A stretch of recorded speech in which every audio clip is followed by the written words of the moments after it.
Chapter 1103. The time to sigh was very short. The changes on the battlefield were often abnormal, so it was impossible to give the commander more time to think. All soldiers, listen to my order. Run and keep up. Charge into Ping and Beijing and occupy the capital of Hainan. Charge into Ping and Beijing and occupy the capital of Hainan. The two division commanders couldn't let Jianghu take all the credit. They also wanted a share of the pie. Thus, they broke their original plan of waiting and watching. They began to speed up and run forward. The new army commander Su He also had the same idea. He was once a general of the Tatar tribe, and had competed with Jianghu for the position of commander of the 1st Cavalry Division. Seeing that his brother's cavalry didn't stay on the battlefield and continued to charge forward, he gritted his teeth and said, "4th Cavalry Division, stay behind and clean up the battlefield. The other 3 divisions, follow me and charge forward." Charge. The original plan of fighting steadily was completely changed. Under the leadership of Major General Jianghu, tens of thousands of 5-star army soldiers gave up on the steady rhythm and changed to charging forward.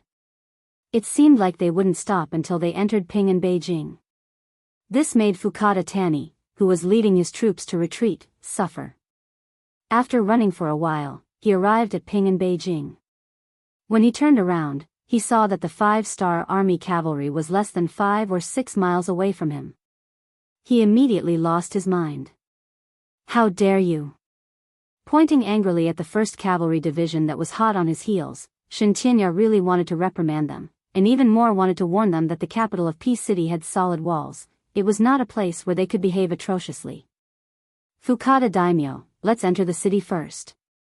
Some of his subordinates saw that Wuxia Chronicles was so angry that his face turned red. Although they were surprised by the arrogance of the 5-star army cavalry, they knew that they would only be safe if they entered the city. Shouting like this now was useless. "All right, let's enter the city and order the soldiers to shoot arrows up the city walls. I would like to see if these cavalry can still fly up when faced with the solid city gates and city walls." Wuxia Chronicles suppressed the anger in his heart. After saying this to his subordinates, he turned around and entered Ping and Beijing. After that, the city gate closed from the inside, completely closing when the 1st Cavalry Division was about 700 to 800 meters away. Once the city gates were closed, it was as if all dangers were isolated from the outside world. The Japanese army soldiers inside the gate let out a long sigh of relief. At the same time, more people rushed towards the 2 sides of the passage. They wanted to rush up the tower and use their bows and arrows to return fire. They wanted to let these arrogant 5-star army cavalry know the consequences of angering them. Major General Jianghu, who was charging forward with all his strength, watched as the south gate of Ping and Beijing was closed. His expression did not change at all. Since he wanted to attack Ping and Beijing in one go, he naturally made sufficient preparations before doing so. "Where is the 1st Regiment commander?" Jianghu slowed down the speed of his warhorse and turned around to ask. "Commander, I'm here," Temu answered loudly from dozens of meters behind him on the left. As the tip of another arrow, he had been following behind Jianghu the whole time, never leaving or abandoning him. When he saw Temu, and realized that he was very close to him, Jianghu's original serious expression changed. He laughed loudly and said, "Very good, 1st Regiment Commander. I'll leave the rest to you. Whether or not you can obtain the first merit will depend on your performance. Please rest assured, Commander." "Leave everything to the 1st Regiment," Temu said with great ambition. Then, he suddenly tore open his jacket, revealing 4 black-headed, wooden-handled grenades. Temu was not the only one who did this. His entire team of about 30 people tore open their coats, revealing the tightly wrapped grenades. Their faces were filled with bloodthirsty murderous intent. This was a group of lunatics.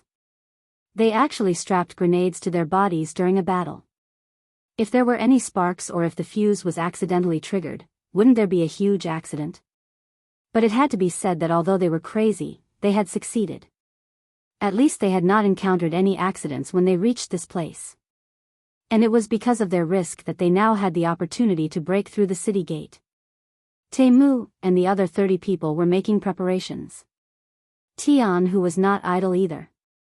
He rode his horse to the south gate of Ping in Beijing. He put away his dual swords and picked up his strong bow.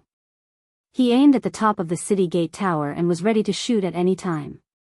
Almost as soon as Tianhu and his cavalrymen knocked their bows and arrows, many small heads of the Japanese army popped out from the city gate tower. They also had their bows and arrows ready and were looking down, ready to shoot their targets. As soon as they popped their heads out, both sides looked at each other and saw clearly. Tianhu's voice was then heard. "Release the arrows. Don't let them interfere with the 1st Regiment commander and the others." Swoosh, swoosh, swoosh, swoosh, swoosh, swoosh, the sound of arrows piercing through the air was incessant. The sharp arrows were shot directly at the Japanese army soldiers who had popped their heads out. In a moment of carelessness, dozens of Japanese army soldiers were shot. Some of them collapsed to the ground, while others fell from the tall city gate tower. This scene also frightened the other Japanese army soldiers.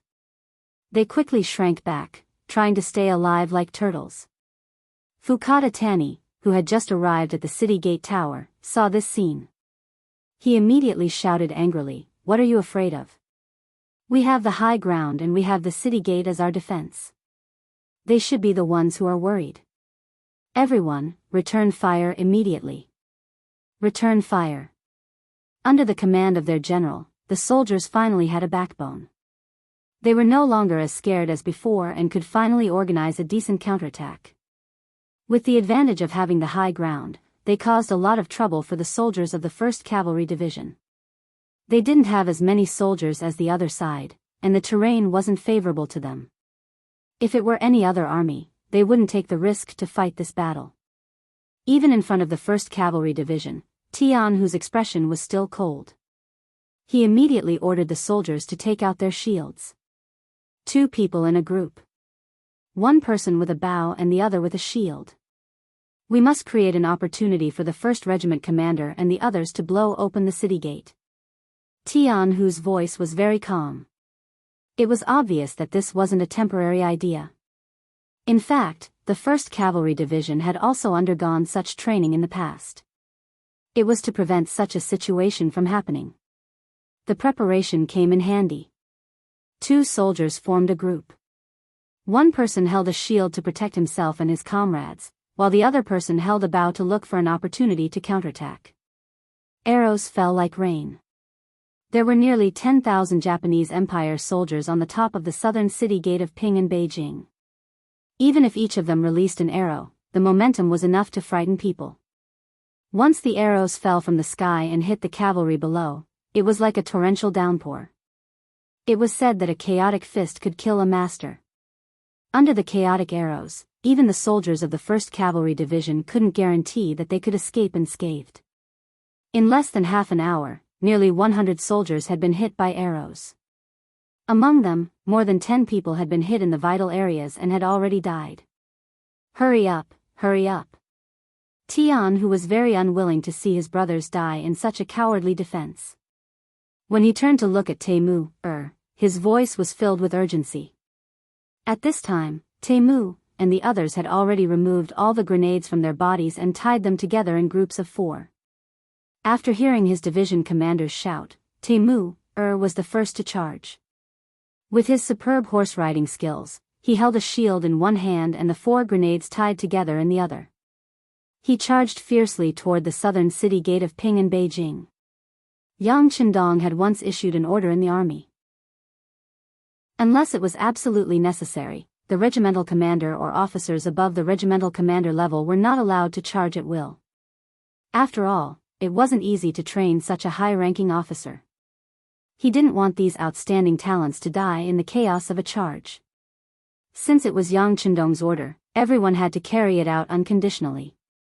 This was the importance of corps authority. However, this time, Temu broke this rule. Tianhu, who was watching all of this from a short distance, didn't stop him.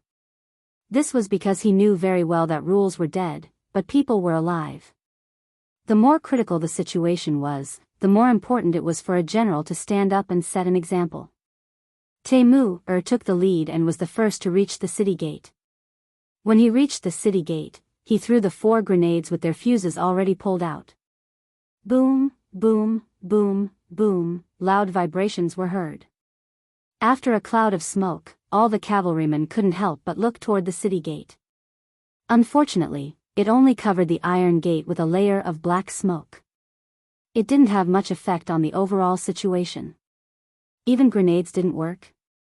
It had to be said that the people of the Japanese Empire were very serious in their work. The quality of the city gate was really good. At the very least, it was beyond the expectations of the soldiers of the world's #1 cavalry division. Don't stop.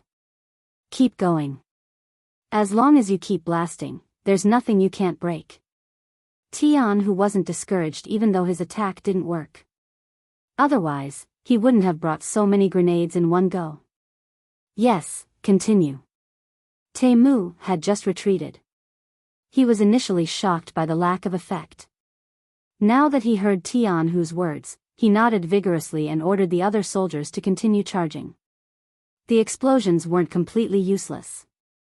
On the city gate tower, the soldiers of the Japanese Empire felt a tremor under their feet. Some of the more timid ones had already squatted down and covered their heads. As the commanding general, Fukada Tani was indeed a little more courageous. It wasn't that he wasn't afraid. It was just that he woke up earlier than the others. Haha, did you see that? Firearms are useless against the city gate. Everyone, don't worry. Continue to shoot arrows at the city gate tower. We have to use this opportunity to kill more enemies and gain more merits. Fukada Tani was very active at this moment. Relying on the advantage of defending the city, Fukada Tani was already fantasizing about the scene where they could inflict heavy damage on the cavalrymen of the 5-star army and gain great merits. Below the southern city gate, bundles of grenades were still exploding. The seemingly thick iron gate finally showed signs of loosening under the continuous bombardment. For this, the world's #1 cavalry division had paid the price of hundreds of men. Although less than 100 of them were killed by the arrows, more than 300 of them were injured. Many of them had already lost their ability to fight. It was conceivable that after this battle, they wouldn't be able to recover to their peak and could no longer stay in the army. Chapter 1104. Tian, whose heart bled at the sight of such heavy losses. These were all elite warriors. Losing any one of them would cause him to feel heartache, not to mention losing so many of them at once. Anxious, he continued to shout, "Regiment Commander 1, I'll give you 3 minutes. If you can't blow up the city gate, you'll be kicked out of the 1st Cavalry Division." Temu was still watching his subordinates throw grenades at the city gate. Because of this, 3 of his brothers had already been killed by arrows and 2 of them were seriously injured. He was also feeling terrible. When he heard Tianhu's words, he was instantly enraged. "Come on, everyone, gather all the grenades and give them to me. I'll go all out." This was the only thought in Temu's mind. There was nothing sadder than watching his brothers die in battle in front of him. Sometimes, he wished he was the one who died. In order to reduce the losses and open the city gate faster, Temu decided to go all out on his own. No one dared to disobey their regiment commander's orders. The soldiers around him quickly gathered the grenades and delivered them to Temu. Everyone seemed to know what their regiment commander was going to do. One of his company commanders took the initiative and said, "Regiment commander, let me go. The power of so many grenades combined is too great. It's too dangerous. Our regiment can't do without our regiment commander." "Yeah, we can't do without our regiment commander," the other soldiers chimed in. "Cut the crap. I know what I'm going to do." Temu didn't intend to listen to everyone's opinions. This was because he knew that this was an extremely dangerous move. What was dangerous was not whether they could reach the city gate, but the power of so many grenades exploding at the same time. The shockwave from the explosion would often cause people to be affected before they could completely retreat. That was the real danger. But so what if he knew it was dangerous? He was the regiment commander and enjoyed more glory than anyone else. When there was danger, he should naturally be the one to face it. Only then would he be worthy of everything he was enjoying now. With a cold expression, Temu quickly tied all the grenades together. Looking at the bag of fire that was the size of a bag of explosives, he let out a silly laugh. He didn't believe that the city gate would be able to withstand such powerful explosives. Everyone, back off. Back off some more. Temu weighed the explosive's power and realized that it could barely be held with one hand. Then, he began to prepare to charge. Everyone retreated reluctantly and unwillingly. This was the military rule of the 5-star army. Once the commanding officer gave an order, the soldiers under him had to obey. It was this iron discipline that allowed them to fight well and win every battle. Let's go. Temu removed the bow, shield, and 2 sabers from his horse. He wanted to go into battle light and maintain his fastest speed and best condition. After doing all this, he shouted boldly and galloped toward the city gate. The commotion here attracted the attention of the division commander, Jianghu. When he saw Temu rushing down the city gate tower alone on his horse, he couldn't help but cry out in alarm. F***CK, Regiment Commander 1, come back. Temu, who was already halfway out, couldn't carry out any military orders now. As the saying went, there was no turning back. If he stopped now, he would only suffer greater losses. Seeing Temu rush toward the city gate without hesitation, Tianhu, who usually didn't show his emotions on his face, had tears in his eyes. Brother, I wish you good luck. Everyone else, quickly retreat. Retreat. Knowing the power of so many grenades combined, Tianhu gave the order for the cavalry to retreat. Below the city gate tower, many Japanese Empire soldiers saw Temu galloping toward them on horseback. Although they didn't know what he was going to do, they instinctively aimed their arrows at him. In a short period of time, Temu was hit by 2 arrows. Fortunately, he was very experienced and managed to avoid the fatal blow. The 2 arrows only caused minor injuries to him. Grandsons, have a taste of the gifts Grandpa has prepared for you. Ha ha ha. Temu, who had arrived at the city gate, pulled out a set of grenades with his left hand and threw them down the city gate. Then, he pounced toward a puddle of water below the city gate tower. With such great power, he wouldn't even have the chance to retreat. Not to mention, there were so many Japanese Empire soldiers eyeing him from the city gate tower. Temu didn't plan to go back. Instead, he threw himself into the puddle of water, gambling on his luck. Just as Temu's figure plunged into the puddle of water, a loud bang was heard. At this moment, the ground was shaking violently.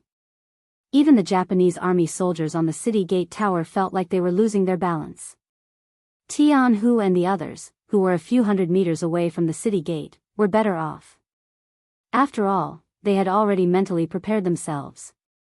However, after hearing the loud bang and not seeing Temu running back, Tianhu couldn't help but feel his eyes turn red. Brothers, the city gate has been blown open. Our 1st Regiment commander paid the price with his life. Everyone, listen to my orders. Charge, kill. Kill, kill, kill. Influenced by Temu, the eyes of the other soldiers also turned red. Then, under the command of their division commander, all of them rushed toward the south gate that had been blown open by the powerful grenades. Right now, they only had one thought in mind: to avenge their 1st Regiment commander and wipe out the Japanese army. With the city gate broken, the cavalry of the 5-star army rushed into the city. Fukada Tani, who had a smug look on his face, turned gloomy. Very quickly, it turned into fear. He knew that they were done for this time.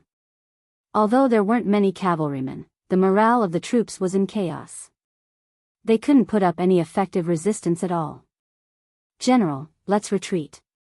2 soldiers walked up to Fukada Tani anxiously and helped him up. Then, they quickly ran down the city gate tower. After the 1st Cavalry Division entered the city, their advantage began to increase. With the help of the war horses, wherever they went, the Japanese army was slaughtered until they were wailing like ghosts and howling like wolves. At the same time, because the 1st Cavalry Division's movements were too fast, a lot of the Japanese army's supplies were left behind. When Jianghu saw the mountain of rations and equipment under the escort of a group of soldiers, a smile finally appeared on this major general's face. What made him even happier was that the 1st Regiment of soldiers found Taimou at the bottom of the city gate tower. He had cleverly jumped into the ditch and managed to survive with the protection of the water. However, the power of the explosion was too strong, and he was knocked unconscious. At the same time, his armor was torn, and his back was covered in wounds. Taimou is still alive. That's great. Gather the best medical officers in the division immediately. We must preserve the life of the 1st Regiment commander. Our world's #1 Cavalry Division cannot be without him. Tianhu was naturally overjoyed as he spoke. Then, he couldn't stop laughing foolishly. After the 1st Cavalry Division entered the city, they first guarded some important places in the city. In the end, because of the lack of manpower, they did not chase after Fukada Tani and the rest of the Japanese army who had escaped. More than 2 hours later, the new army also entered the city, and the situation in the city was completely stabilized. At this point, it could be announced that Ping and Beijing had completely fallen into the hands of the 5-star army. Yang Qindong entered Ping and Beijing the next afternoon accompanied by Junko. The 1st Cavalry Division did not disappoint. Under the circumstances where the 4th Army Division and the 7th Army Firearms Division were not in place, they blew up the city gate alone and made a great contribution. This made Yang Qindong very happy. He first went to the temporary hospital to visit Taimou, who had already been treated and had woken up. From the military doctor, he learned that Taimou only had a back injury and that it was not a serious problem. After resting for a few days, he could continue to fight. Yang Qindong was even more happy.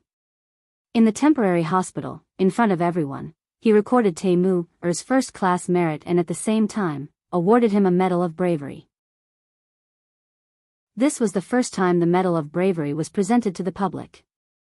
In the past, people had only heard of it, but no one had ever seen it, let alone received this honor. In the midst of everyone's envy, Taimou received the Medal of Bravery. His entire body was grinning from ear to ear. At this moment, he enjoyed everyone's congratulations and blessings, but he also enjoyed all the envy and jealousy. Major General Tian, who was also one of them. He had also dreamed of receiving this Medal of Bravery one day. This was the only way to prove his strength. However, this time, not only did he not receive it, but he was also reprimanded by Yang Qindong. Didn't I say that regimental officers can't casually charge with the army? You, on the other hand, directly let the regiment commander take the risk. Fortunately, nothing happened to Taimou. Otherwise, I would definitely punish you. After there was no one else around, Yang Qindong's face turned cold as he reprimanded Tianhu. Teacher, I was wrong. Tianhu, who had always been proud, did not even dare to breathe when facing Yang Qindong. He knew very well who gave him everything he had. And this time, he was indeed a little reckless.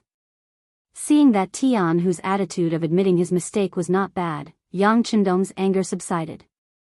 All right, don't do it again. Also, you guys have worked hard this time. When you go back, look for Beta Persei. He will prepare enough wine and meat for you to celebrate. Ah. Okay. When he heard that there was a celebration, Tianhu chuckled. At this moment, he was no different from a child who had received candy. This was all because this celebration was arranged by his teacher for the 1st Cavalry Division. This was enough to prove that their division's performance in this operation was the best, and the best. Just as Tianhu thought, once the news that the 1st Cavalry Division was allowed to hold a celebration by Yang Qindong spread, it attracted the envy and jealousy of the other divisions. Chapter 1105. The 5-star army was usually treated very well. Even when there was no war, they were always given food and wine. However, this celebration banquet was different. The sixth young master had given them special permission. This proved the importance of the 1st Cavalry Division. We have to perform well. Next time, we can't let the world's 1st Cavalry Division get all the glory. Su He, the commander of the new 3rd Army, called over a few of his division commanders and said with high fighting spirit. That's right. As long as we work hard, the new army will definitely be the one celebrating next time, said the division commanders in unison. The same scene was happening in the other units as well. Even the 4th and 7th divisions of the Lu army were not spared from this. The cold front represented the most elite troops. However, ever since the 1st Cavalry Division appeared, they had lost a lot of their limelight. Because of this, the division commanders of the 4th Division and 7th Division were very depressed. They secretly decided that they would perform better in the next battle. They wanted to prove to the world that the cold front was still the cold front. They were still the most powerful existence. An army's morale, equipment, and combat power were the comprehensive criteria to determine whether an army was strong or not. Everyone had their own thoughts. How to unify these people's thoughts and unleash double the power of an army was something the commander had to consider. If the commander was good, it was very likely that 10,000 people could unleash the combat power of 20,000 or even more. On the other hand, if the commander was not good, the 10,000 people might not even be able to unleash half of their combat power. A single celebration banquet was enough to ignite the fighting spirit of all the troops. This was the embodiment of Yang Qindong's talent in commanding. In particular, Temu, receiving the first hero's medal, had greatly stimulated the others. Temu used to be a Manchu. He was promoted to the Han race because of his outstanding performance. He had received the first warrior's medal, which was more representative. It showed that the 6th young master treated everyone equally. At the same time, it also encouraged more people. They believed that as long as they did not care about their background, they would also have a better performance and receive more honor through hard work. The appearance of the celebration banquet and the warrior medal had already excited the soldiers of the 5-star army stationed in Ping and Beijing. They couldn't wait to fight on the battlefield. They needed a better opportunity and platform to perform. Yang Qindong didn't seem to care about all this. At this moment, he was accompanying Princess Junko in the imperial palace in Ping and Beijing. When he returned to this place again, the environment had not changed much, but his companions had indeed changed. Now that her father and mother were gone, Junko could only rely on her husband, Yang Qindong. In a long corridor in the imperial palace, Junko leaned into Yang Qindong's arms like a little bird. Her eyes were looking at Mount Fuji, also known as Sakura Mountain, not far away. King, you will accompany Junko until she is old, right? Yes. King, you will never abandon Junko or dislike Junko, right? Yes. King, even if Junko is old and no longer young and beautiful, you will still like Junko, right? Yes. King, yes. Uehara Toda, who was on his way to the Northern Land Road from the Shanin Road, received the news that the 5-star army had conquered Ping and Beijing. So fast. When he received the news, Uehara Toda was resting in a temporary tent, and then his face showed a shocked expression. He thought that with the strength of the 5-star army, conquering Ping and Beijing with only 30,000 people was just a matter of time, but he did not expect it to be so fast. From the beginning to the end of the attack, it was less than 2 days. Did the seemingly well-defended Japanese Empire's Kyoto fall just like that? He did not know whether he should be lamenting the incompetence of the Supreme General's subordinates, or the 5-star army was too powerful. But no matter what the result was, Uehara Toda knew that he should speed up. He wanted to take advantage of the fact that the Supreme General was heavily injured to fight back. He wanted to let others know that not only was the 5-star army good at fighting, but he was also very good at fighting. Pass down the order, don't rest, immediately speed up the march, reach Ekizan Prefecture as soon as possible, and stab Ashikaga Yoshimasa in the ass. Uehara Toda was stimulated and finally decided to speed up the march. He, who was eager to make a contribution, did not know that there was a big ambush waiting for him in front. Roa narrow area, adjacent to the Shanin Road's Danho Prefecture, is the gateway to the Northern Land Road. Uehara Toda suddenly appeared with 70,000 soldiers, and it seemed to have caught the enemy off guard. After resisting for a while, the Supreme General's army began to retreat, giving up the entire Roa narrow area, and Uehara Toda won the first battle. After winning the first battle, Uehara Toda's morale quickly swelled, and he continued to send his troops to Etsu Prefecture. In his opinion, the Supreme Generalissimo should be focused on dealing with Hirai Ueda, and he would not have time to deal with him. This was his chance. Ekizan Prefecture, one of the largest prefectures in the Northern Land Road.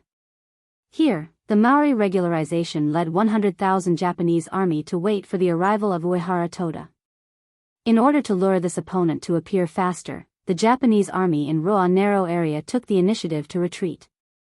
All of this was also the order of the Maori regularization. The purpose was to make the opponent proud and arrogant, and then when the opponent was the most complacent and the defense was the most lax, they would give a heavy blow, proving to the Japanese Empire that the Supreme General's army was still the most capable. Dashi River is the burial ground that the Maori regularization prepared for Uehara Toda's 70,000 soldiers. This is a river that was brought inland by the sea. In the beginning, it was used to irrigate the farmland. Later, after the passage of time, it became a large river that was 17 or 18 meters wide. It meandered along the side of the road, like a long dragon entrenched in this area. The Maori regularization set the attack site here after serious consideration. With the river as the base, once the battle starts, the existence of Dashi River will become an excellent cover, allowing him to launch all kinds of attacks as he pleases. The Dashi River was blocked by a dense forest. It was precisely because of the existence of this forest that soil erosion was prevented, which prevented the river from continuing to expand. The Maori regularization's backup plan was placed in this dense forest. After the Supreme General gave the task, the Maori regularization began to prepare. First, he arranged for people to speed up the construction of the catapults. He doesn't need to attack too far away, as long as the catapults can hit more than 40 meters away, that is, 120 meters away. At that time, he is confident that the enemy can only defend and not attack. The requirements are not high, and he has the full support of the Supreme General, and the construction is in the dense forest, so he can use the nearby materials. 300 small catapults were quickly built, and after experiments, it was confirmed that the catapults can hit more than 50 meters to 100 meters. The Maori regularization was already very satisfied. 10,000 soldiers were left in the dense forest, and an average of 30 people were left in front of each catapult. It was enough. Mao Lijing brought the rest of the 90,000 soldiers to the other side of Dazahi, hiding in the uneven terrain about 5 miles away from Dazahi. Now, what he has to do is wait for the fish to take the bait. Completely unaware of all this, Uehara Toda, who was eager to prove himself, only arranged some scouts to do the preliminary battle, and quickly went all the way to Ekizan Prefecture. When those scouts passed by one side of the Daji River, they didn't stop there. Because such a wide river was the safest place. Nobody could make use of such a terrain to set an ambush. However, they ignored the dense woods behind the river. After 6 days of preparation, Uehara Toda appeared, and together with him, there was a vast army of 70,000 soldiers walking on the official road, and looking from afar, there was no end to it. However, for many people, this would be the last time they would walk on this land because it wouldn't be long before they would meet the King of Hell and become a soul without a physical body, or even a pile of bones without a soul. Perhaps the shinobi wanted to destroy Uehara Toda, but in the afternoon, he ordered the army to stop and camp and stop at the side of Dashi River. Maybe he thought that resting by the river would be safe and solve the problem of the army's water source. When the Maori regularization, who was already prepared to attack, heard this news, he almost jumped up in excitement. In the end, he suppressed his excitement and decided to change the time of the battle. When the opponent's military tents are set up, and when the opponent's army is eating, he will launch a fierce attack, and he will get the best result. More than an hour later, the sky gradually darkened, and the smell of food wafted out of the camp by the river. At this time, countless boulders suddenly fell from the sky. Some of them were catapults that threw gunpowder that the Neon had learned from the Great Ming Dynasty. For a time, it was like a heavy rain, falling into Uehara Toda's army, making the 70,000-man army dizzy. The sudden attack, whether it was the gunpowder or the boulders, most of them fell beside the military tents, and some of them accurately fell in the military tents, killing many people on the spot. Watching this scene, Uehara Toda, who was lucky enough not to be hit, was scared and horrified. He did not expect that the Grand General had already sent people to stop him. To think that he had thought that no one would know about his actions. But at this moment, he didn't have time to think about why the news was leaked, why the army general's army was defeated again and again, and why he prepared an ambush in advance and organized this unexpected counterattack. Now, he was only thinking about how to counterattack and stabilize his position. Under Yang Qindong's orders, the secret letter that Dao Xiao forced Ning Shidoxiu to write finally worked, and it gave Ashikaga Yoshimasa more time to react, which led to Uehara Toda's current disaster. Chapter 1106. After all, Uehara Toda was the general of the army, and he had been in charge of the mountain for many years, so he still had basic military knowledge. Through the trajectory of the falling boulders, he quickly locked the location of the attack behind the dense forest. He immediately ordered people to try to shoot arrows into the dense forest, wanting to reverse the situation in one fell swoop. Maori regularization was already prepared for this. With the dense forest as a defense, ordinary arrows couldn't shoot in at all, not to mention that the ambush team was already far away from the range of the arrows. On the other hand, the catapults were launched from a distance and could ignore the dense forest. This created an overwhelming advantage. They could only take a beating and not hit anyone. After an hour of attack, who knows how many explosives and boulders fell in the encampment, who knows how many people were killed and injured. Finally, the attack slowed down, and the materials that had been prepared for several days were about to be used up. The main character, Mao Lijing, appeared. As early as half an hour ago, he actually started the operation, but because of the distance, he always needed time to close the distance between the two sides. When they could finally see Uehara Toda's army camp, it happened to be when the catapults stopped working. Then, under Maori regularization's order, the 90,000 troops were like a swarm of wasps, densely packed and overwhelming. If the army wasn't in chaos, 70,000 people would have the power to fight 90,000 people. On the contrary, Uehara Toda, who was defending, might have a certain advantage. But now, the army was scattered, and the casualties were heavy. Under the chaos of the army, how could they organize a decent counterattack? Seeing the dense enemy rushing over, the army's morale quickly collapsed. The 70,000 troops didn't even have the chance to organize a decent resistance, and they were scattered by the flow of soldiers coming from afar. The army was defeated like a landslide. At this moment, only such words could be used to describe it. Faced with the sudden arrival of Maori regularization's 90,000 troops, it was like a divine army descending from the sky. On one side, the army's morale was scattered, and on the other side, the battle was about to end before it even started. This was not a fair battle. If Uehara Toda could make the right judgment from the beginning of the attack and lead the troops to escape from here, maybe he could return to the mountain inn and find a way to reorganize. But now, Uehara Toda, who didn't have time to make any preparations, was surrounded by Maori regularization and then killed in the chaos. Uehara Toda was dead. Uehara Toda, who controlled the 80,000 troops and the actual ruler of the mountain in the mountain area, was dead. His death also meant that the series of treaties he had signed with Yang Qindong had become a waste of paper. After receiving the news through the telegram, the special envoy who signed the contract got up and walked toward the Great Zay County Magistrate's mansion. Day's mountain in the mountain in the mountain in the mountain in the mountain. The warlord in charge of guarding this place was called Sensei Naganabu. He was the leader of the younger generation of the Kozii family, and he was also the person who was chosen by Yang Qindong. The Kozii family was a family with a long history in the Japanese Empire. Their ancestors were once glorious, and there were records that the earliest rulers of the mountain in the mountain in the mountain area were actually the Kozii family. But that was an ancient legend, and there was no way to verify it. In the eyes of many people, this was just the Kozai family's people flattering themselves. But as a member of the Kozai family, they were proud of it, and they dreamed that one day they could rebuild their glory and prove that the Kozai family's bloodline was the strongest. Dreams were beautiful, but reality was cruel. In the chaotic Japanese Empire, the warlords were everywhere, and the Kozai family who retreated to the Days Mountain only had a 10,000-man army. This 10,000-man army was already the most powerful existence in the Days Mountain, but compared to the other warlords nearby, it seemed so weak.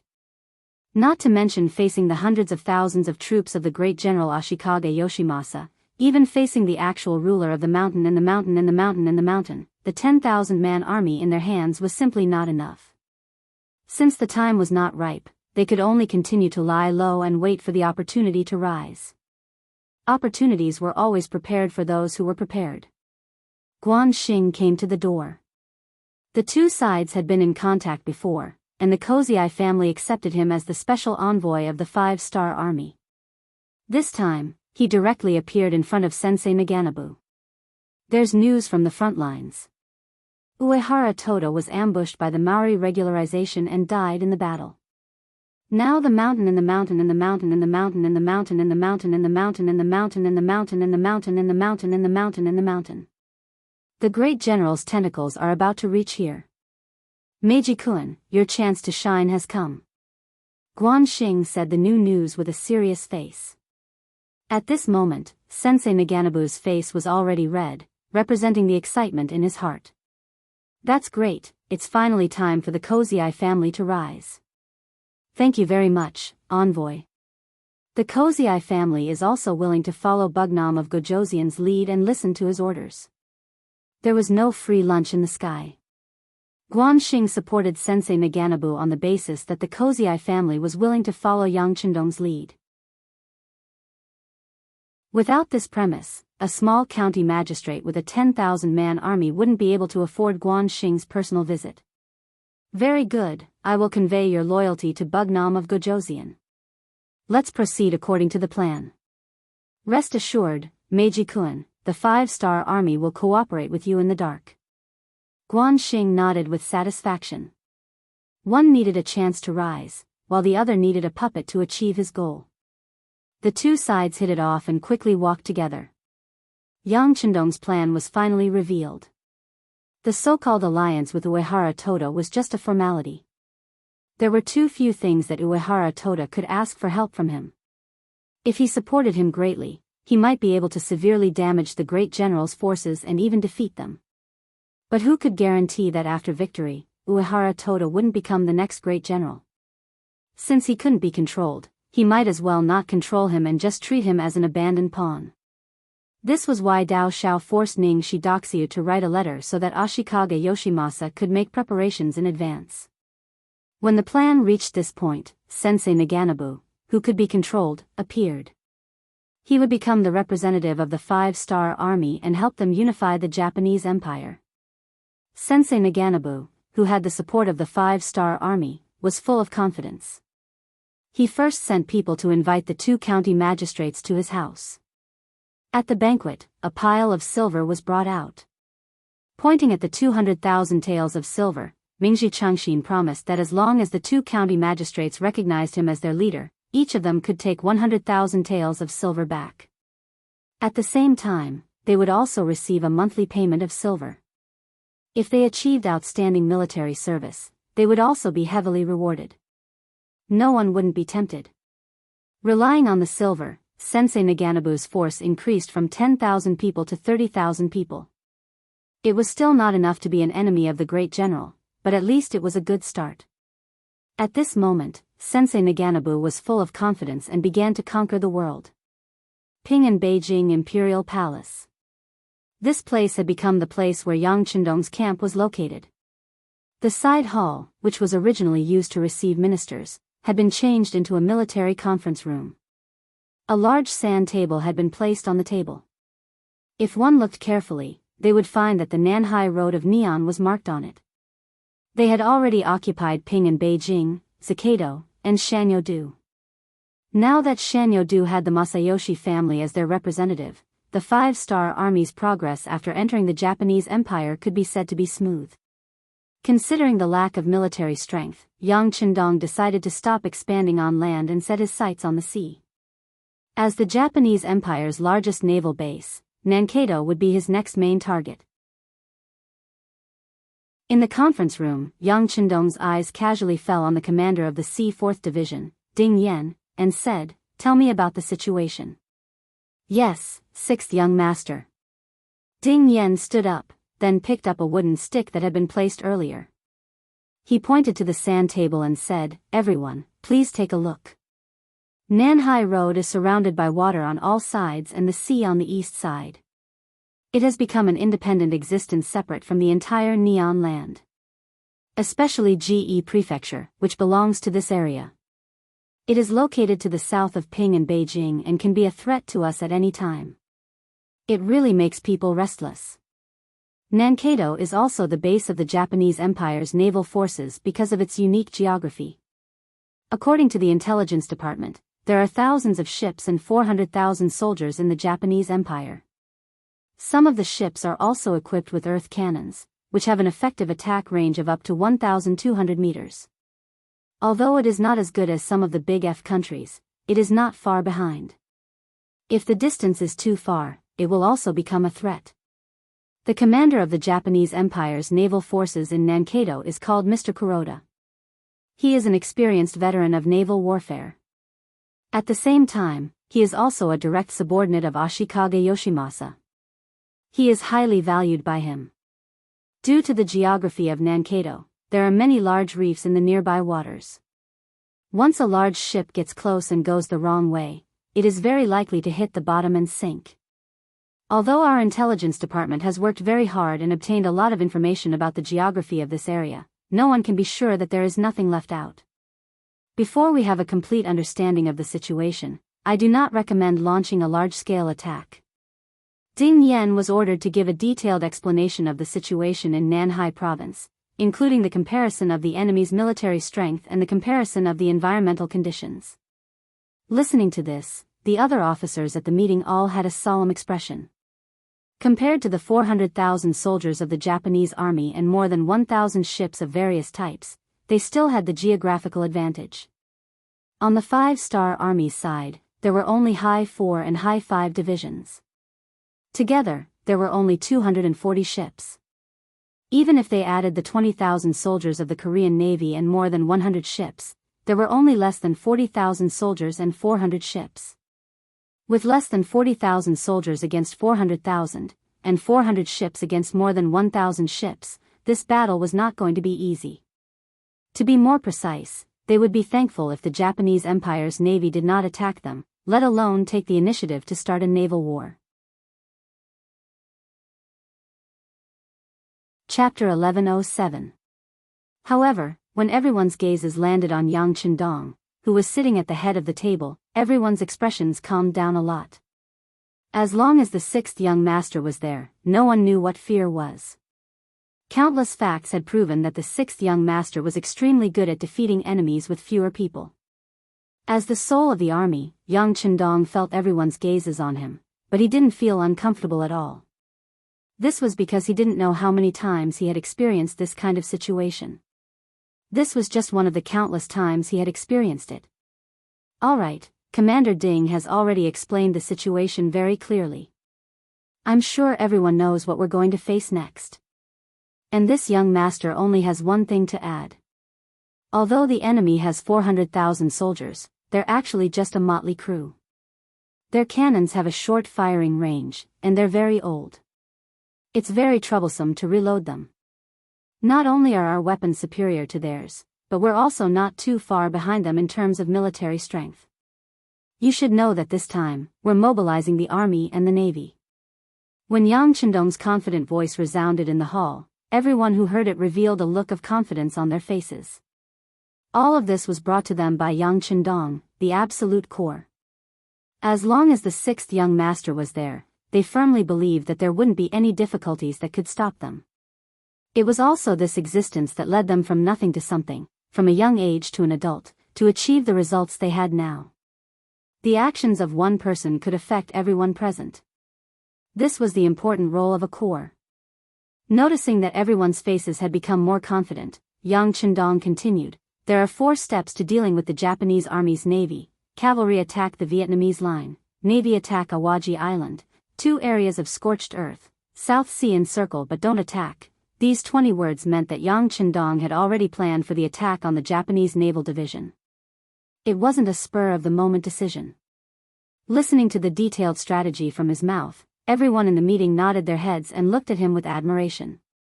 Even after becoming the Bugnam of Gojoseon, the 6th young master was still the invincible military god on the battlefield. The meeting went on for more than 2 hours. In the end, everyone in the meeting approved Yang Chendong's military proposal with a unanimous vote. After that, everyone began to divide the work and began to do their own things. As the person who proposed the plan, Yang Chendong's main task this time was to set Ping and Beijing as a deterrent to anyone who wanted to attack on him. He believed that with him in the formation, anyone who wanted to attack Ping and Beijing would have to think carefully before doing so. In addition to being in the middle of the formation, Yang Chendong also took the 2 plans of the cavalry attack the Vietnamese line and the navy attack Awaji Island. At this moment, standing in front of him was the new army's commander, Su He. This was originally a general in the Tatar army. He could be said to be an all-rounder. Ever since he surrendered to the 5-star army, he displayed all his talents and finally became a true general in the 5-star army. He also held the position of commander of the army. People like this were usually very proud. This might be a common problem for talented people. However, when facing Yang Chendong, he didn't dare to show even the slightest bit of his temper. There was no other reason other than the fact that the strength of the person in front of him was far greater than his. Perhaps when 2 people's strength were equal, they wouldn't be convinced of each other's strength. Or if one side was slightly stronger, the other side would want to surpass him at any time. However, when one side was much stronger than the other, even if they tried to catch up, they wouldn't be able to surpass him in time. What was left was only admiration and admiration. Yang Chendong, who had the absolute right to speak and had absolute authority, faced Su He without any pleasantries. He directly said, "This time, the 1st Cavalry Division will stay in Ping and Beijing. Next, it will be the time for the new army to play the main role. Are you confident?" "6th young master, we are confident. I am willing to make a military pledge." Knowing that the world's 1st Cavalry Division was finally not going to steal the limelight, Su He immediately said with some excitement. Although he was very proud in his heart, even when the world's 1st Cavalry Division was established, he was a very popular candidate for the position of commander. Later, he took the initiative to develop his style and gave the position to Tianhu, which became a kind of story. There were also people who always talked about this matter.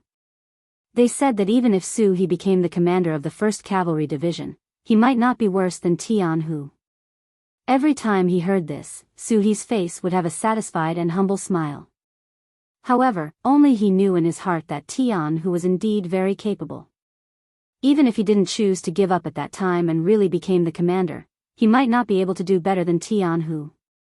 Although he admired Tianhu's ability in his heart, the proud Su He wouldn't say it out loud. On the contrary, he used this as a motivation to constantly push himself forward. He hoped that one day, he could surpass Tianhu and let everyone know that when he gave the position of commander to Tianhu, he really did it, and not because he was forced to. A person with a goal needed an opportunity. Now that Yang Chendong put the opportunity in front of him, how could Su He not fight for it? Therefore, at this time, he patted his chest and promised. His appearance really made people worry that he would hit himself and cause internal injuries. "Good, it's good that you are confident," Yang Chendong timely said, stopping Su He's self-harm, and then talked about the specific matters. The so-called cavalry attack on the Vietnam line referred to the land route from Ping and Beijing to Ge County, which was part of Nanhai Province. The distance between the 2 sides was a bit too close. If this place was not pacified, Ping and Beijing would be attacked at any time, and long-term stability would become a joke. Ge County, which was separated from Nanhai Province, naturally became a place that had to be attacked.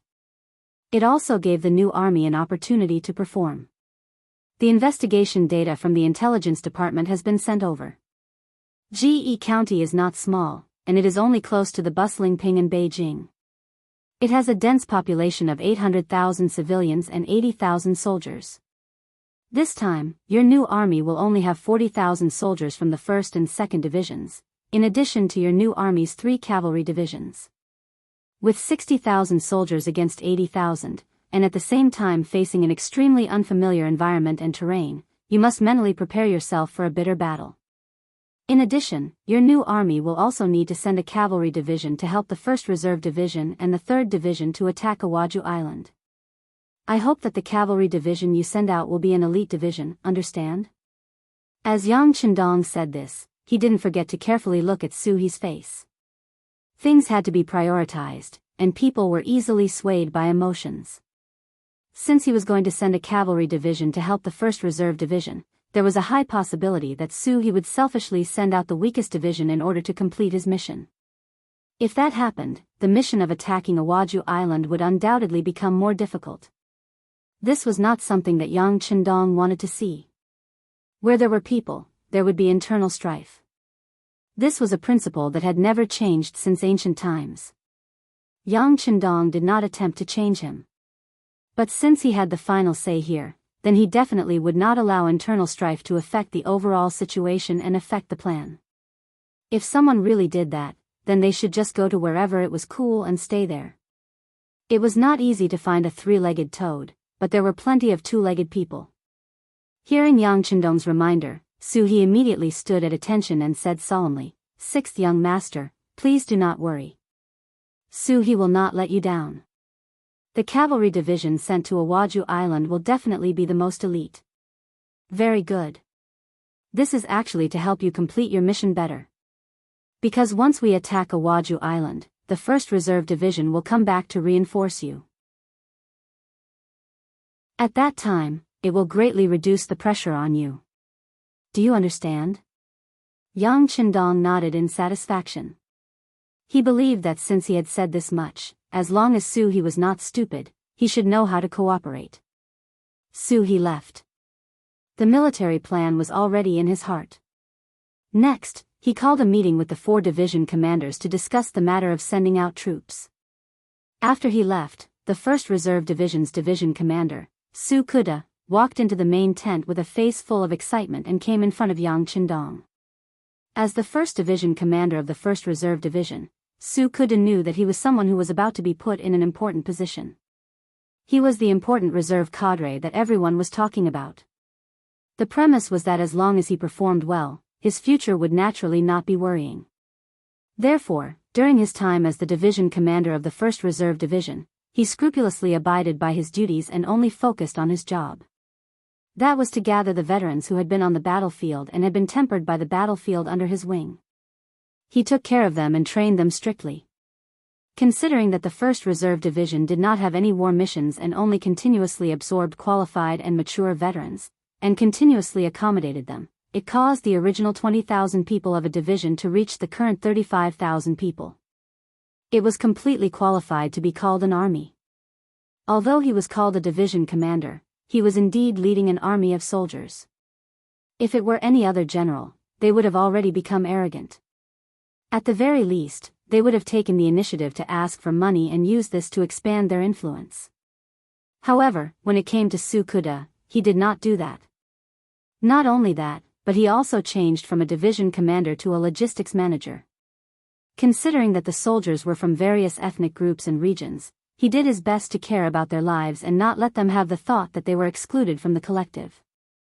It was precisely because of his correct guidance that although the composition of the 1st Reserve Division was extremely complicated, there were no incidents of infighting among the soldiers. This was already very difficult. This naturally attracted Yang Chendong's praise and attention. Since he was a useful talent, Yang Chendong naturally would not let his own hands be covered in dust. This time, he called Su Kuda over to assign him an important military mission. Good steel could not always be polished. It had to be unsheathed to see blood.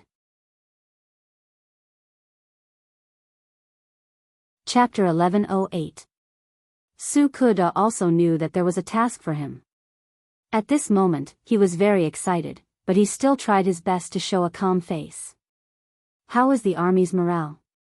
As soon as they met, Yang Chendong did not immediately give him a task, but was concerned about the army's morale. Replying to the sixth young master, there is no problem at all. All the soldiers are people who have experienced life and death on the battlefield, and now they are eager to achieve more merits. Su Kuda answered truthfully. Yang Chendong nodded lightly. The composition of your first reserve division is complicated. Although they are not new recruits and know the discipline of the army, because they have all seen blood and killed people, and some of them have even walked out of life and death situations, these people are often harder to manage. If there is a mistake, it will be a big problem. As the head steward, you have to put in a lot of effort, especially thinking. You can't stop for a moment. Even Yang Chendong had called out the name of the head steward, causing Su Kuda to smile mischievously and guarantee, "Sixth young master, please rest assured, this student will not dare to neglect even a little bit." Su Kuda, who had graduated from the Academy of Crimson City, called himself a student was not a problem. After all, the title of the first dean of the Academy of Crimson City was Yang Chendong's. Good, it's good that you have such confidence. Since that is the case, I can pass on the next task to you without worry. Come, tell this young master what you know about Awaju Island. Yang Chendong began to test the other party. Many times, in a war, you need to know yourself and know your enemy. It is not something that can be done well just by being hot-blooded. Hearing Yang Chendong call himself the young master in front of him, Su Kuda was a little excited. After Yang Chendong was given the title of Bugnam of Gojoseon by the Emperor of Beiming, in most situations, he called himself the king. Only in front of people he thought were close would he call himself the young master. Since Su Kuda was able to enjoy such treatment, it proved that he had already become a close person in Yang Chendong's eyes. Naturally, he was very excited. In order to perform better, he gathered his words and said, "Sixth young master, Awaju Island is an independent island. It is the bridge between Nanhai Province and Ge Prefecture, as well as the transit station for goods. As long as we occupy this place, the entire South Sea Road will be isolated." Listening to Su Kuda's knowledge of Awaju Island, Yang Chendong nodded with satisfaction from time to time. It was good that the other party had done the work in advance. He liked the officers under him to use their brains. Only such people could better deal with complicated situations. Only then could they cope with changes by sticking to the status quo. Only then could they take charge of one side of the battlefield. Not long after, Su Kuda also left in satisfaction. In the end, Yang Chendong handed the task of capturing Awaju Island to the 1st Preparatory Division. There were 50,000 Japanese army soldiers there. It was enough to fill their stomachs. Of course, what made Su Kuda even more excited was that Yang Chendong had already promised that if the 1st Preparatory Division had soldiers who performed well, they could be considered to be promoted to the Cold Front Division or the 1st World Cavalry Division. Whether it was the Cold Front Division or the 1st Cavalry Division, they were all the best of the best in the 5-star army. Every soldier would be proud to be able to enter one of them. Not to mention other things, just being able to enter the Han Dynasty was the dream of many people. If you don't believe me, you can take a look at the treatment of the Han people in Yangtze. It would definitely make other people envious. A person's birth couldn't be changed, but through hard work, one could be promoted to the Han Dynasty. From there, one's descendants would have the opportunity to become a respected existence. That was also a very good thing. This was also why many of the foreign soldiers who joined the 5-star army often performed very well on the battlefield. With such a great temptation, there were very few people who could refuse. Now that he had received Yang Chendong's promise, it could be seen that once the foreign soldiers below heard this news, it would be impossible for them not to fight with all their might. After talking to Su He and Su Kuda separately, Yang Chendong picked up the secret letters and documents on the desk. His attention was focused on Sensei Naganabu of Shanin. Sending troops to attack Nankado, stabilizing the east and south of the Japanese Empire, and at the same time destroying the Japanese Naval Division. This would completely cut off their escape route. This was one of Yang Chendong's plans. However, whether or not this plan could be carried out ultimately depended on whether Ashikaga Yoshimasa would come out and cause trouble. In truth, the time for the army to enter the Japanese Empire was not completely ripe. At the very least, the number of soldiers was far from Yang Chendong's expectations. Currently, in the Asian region, the Japanese Empire was second only to the Great Ming Dynasty. Whether it was the population or the strength of the army, the Japanese Empire was ranked at the top. When facing such a power, it was either not to make a move, or to make a move. One had to make a move until the enemy was eliminated. Otherwise, there would be a lot of trouble. It was also a coincidence that the emperor of the backyard garden could not hold back and made the first move. After the first attack failed, Yang Chendong fell into a passive situation. This was a good opportunity for internal strife, and Yang Chendong absolutely could not miss it. Otherwise, when Ashikaga Yoshimasa unified the entire Japanese Empire, if he wanted to deal with him at that time, he would undoubtedly have to pay a much greater price. Thus, Yang Chendong came. He appeared on the land of the Japanese Empire with a not very sufficient army. This was why he was able to fight steadily and surely. It was not like when he dealt with the other small countries in Southeast Asia, where he did not make a move, but once he made a move, he would use thunderous means. Since he knew that he did not have enough troops, Yang Chendong had to think of other methods. The best method he could think of was to use the Japanese against the Japanese. Nurturing a force to let the Neon people fight against the Neon people was like how the traitor Old Wang was supported by the Neon people of later generations. Thus, Masashi Naganabu became an important chess piece. A lot of secret letters were written about Sensei Naganabu. Most of them were good news.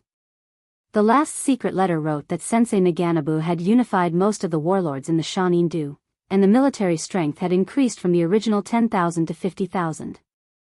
Of course, Sensei Naganabu had the wisdom to do this, but more than that, it was because Yang Chendong could afford it.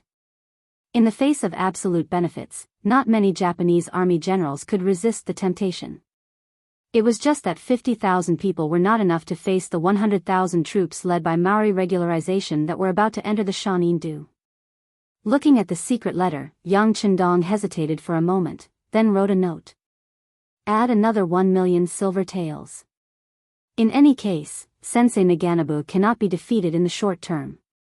After writing this note, Yang Chendong called Beta Persei, who was guarding outside the door, and handed the note to him and asked him to do it immediately. This was related to his conquest of the entire Japanese Empire. He could not afford to lose. Beta Persei respectfully took the note and left. Before he left, he handed another urgent telegram to Yang Chendong.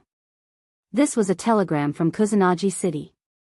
Not to mention the content, just the names of Tiger's Mane, Yumian, and Yangtze were all included in the telegram, which was enough to prove the importance of this telegram. Looking at the main body of the telegram, he saw the three of them pleading to send troops to Beiming. Since Yang Chendong sent troops to the Japanese Empire, General Ashikaga Yoshimasa felt extremely pressured. Under the instigation of his subordinates, he asked for help from Beiming. After all, the Japanese Empire was still one of the vassal states of the Ming dynasty, and it was also one of the non-conquering states. Now that they were invaded by the Bugnam of Gojoseon, who was personally appointed by the Emperor of Beiming, it was natural for them to work hard. With the support of Yang Chendong and the financial support of the Beiming Zhu family bank, the Emperor of Beiming, Zhu Qiyu, became arrogant. Originally, he was quite afraid that the development of the five-star army was too strong, and he had long suspected that his achievements would overshadow the emperor.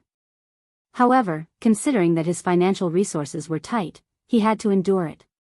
However, with the support of the Zhu family bank, Zhu Qiyu, whose financial resources had greatly increased in a short period of time, finally decided not to sit and watch the development of the five-star army. After communicating with Zhu Qizhen of the southern Ming dynasty and Yeshen of the Walla, and everyone's opinions were basically the same, he finally took action. Under Zhu Qiyu's order, all the logistics channels of the grassland five-star army were cut off. For a time, the first city and other places became isolated cities. Fortunately, Yang Chendong was already prepared, so it was not a problem to hold on for a while.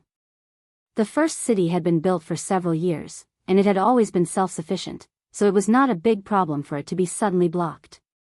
However, the situation became very difficult for the new Second Army in Jingzhou and Shaojing. Not only did the Biming army cut off the various channels from the outside world to the first city of the grassland, but they also sent troops to besiege Shaojing and Jingzhou. Although they restrained themselves and did not send troops to attack, without any external help, once the city was besieged for too long, it would collapse sooner or later when they ran out of ammunition and food. As the most important minister that Yang Chendong left in the grassland, Tiger's Mane naturally saw the problem. Worried, he found the city lord, Yu Mian, and the logistics division commander, Yang Si. The three of them sent a telegram at the same time. The general idea was that they were allowed to leave the first city and go to Jingzhou and Shaojing to bring the new Second Army back. Yang Chendong had said a long time ago that both the people and the land would exist. With this idea, they wanted to protect the new Second Army. However, such a move would inevitably pass through the area controlled by the Biming army. If it was not done well, it would cause a big change. Therefore, they asked for instructions from Yang Chendong. Yang Chendong, who sighed in his heart, put down the telegram and closed his eyes to ponder. The Great Ming dynasty was still a dynasty with a lot of backbone. Yang Chendong himself did not deny this. It was just that he was too deeply immersed in Confucianism and was used to a comfortable life. It was inevitable that his vision was not long-term enough. Moreover, after Zhu Di, none of the successive monarchs had the intention to expand. It was this period of peace that gave the Western countries a chance to catch up with them. It was precisely because he knew this that Yang Chendong would not let such a thing happen again. He did not want his descendants to blame him. Even if their ideals were not the same, there would be a war sooner or later. However, starting a war now was not what Yang Chendong wanted.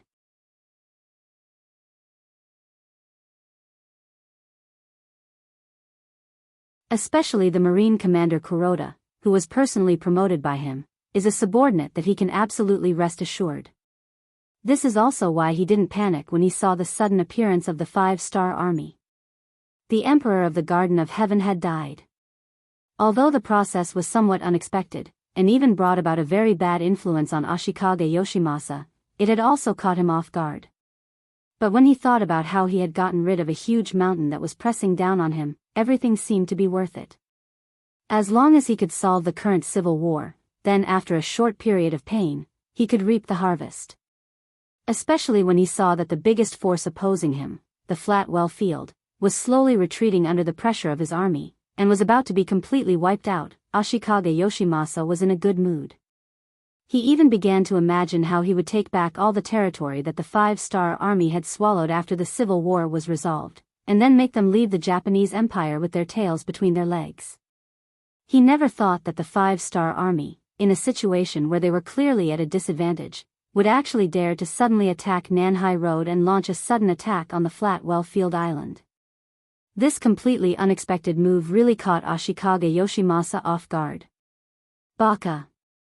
King Wunan of Daimyong, you can't keep your word. In the army camp, Ashikaga Yoshimasa was angry. When the commander was angry, the others naturally kept their mouths shut, afraid that the anger would affect them. Among them was the famous Fukada Tani, who had returned after being defeated in Ping and Beijing. At that time, the Grand General had left 30,000 soldiers for him to guard Ping and Beijing. He thought that this was the safest job, and immediately patted his chest and promised that as long as Ping and Beijing was there, he would be there, and as long as Ping and Beijing wasn't there, he would die. Thus, he was praised by Ashikaga Yoshimasa. Then, the 5-star army launched a sudden attack. First, it was the artillery bombardment that reduced the number of soldiers in the army to freezing point. Then, the 1st Cavalry Division's attack began. The terror of this army was still lingering in Fukada Tani's mind. When he thought about how the enemy had attacked the city in just an hour, forcing him to flee in panic, his legs couldn't help but tremble. Then, Fukada Tani met up with the main force and came to Ashikaga Yoshimasa's side. At this moment, no one mentioned the military promise from before. As long as the city was there, the people would be there, and the people would die if the city was lost. However, he knew in his heart that the Grand General definitely hadn't forgotten about this. As expected, Ashikaga Yoshimasa, who was angry, started to look at the generals below him. When his gaze moved to the front of Fukata Valley, it stopped moving and slowly came to a stop. Even though he didn't raise his head, he could still feel the burning gaze. Fukata Tani slowly raised his head and saw Ashikaga Yoshimasa's scrutinizing gaze. This scene scared him so much that he almost screamed. Fukata Tani raised his head, and then his face was filled with fear. Ashikaga Yoshimasa didn't care about this, because he had already spoken. Kuen Fukata, I'll give you 50,000 soldiers. Can you take back Ping and Beijing? This sentence could be understood as giving you a chance to make up for your mistakes. Do you want to take it or not? The strength of the 5-star army had already been proven. Let alone 50,000 soldiers, even if they doubled it by 100,000, so what? He didn't see the Maori regularization who led 100,000 soldiers to attack and defeated and killed the hegemon of the Shanin Road, Uehara Toda, didn't seem to have any intention of moving towards Ping and Beijing. Instead, he went to the Shanin Road.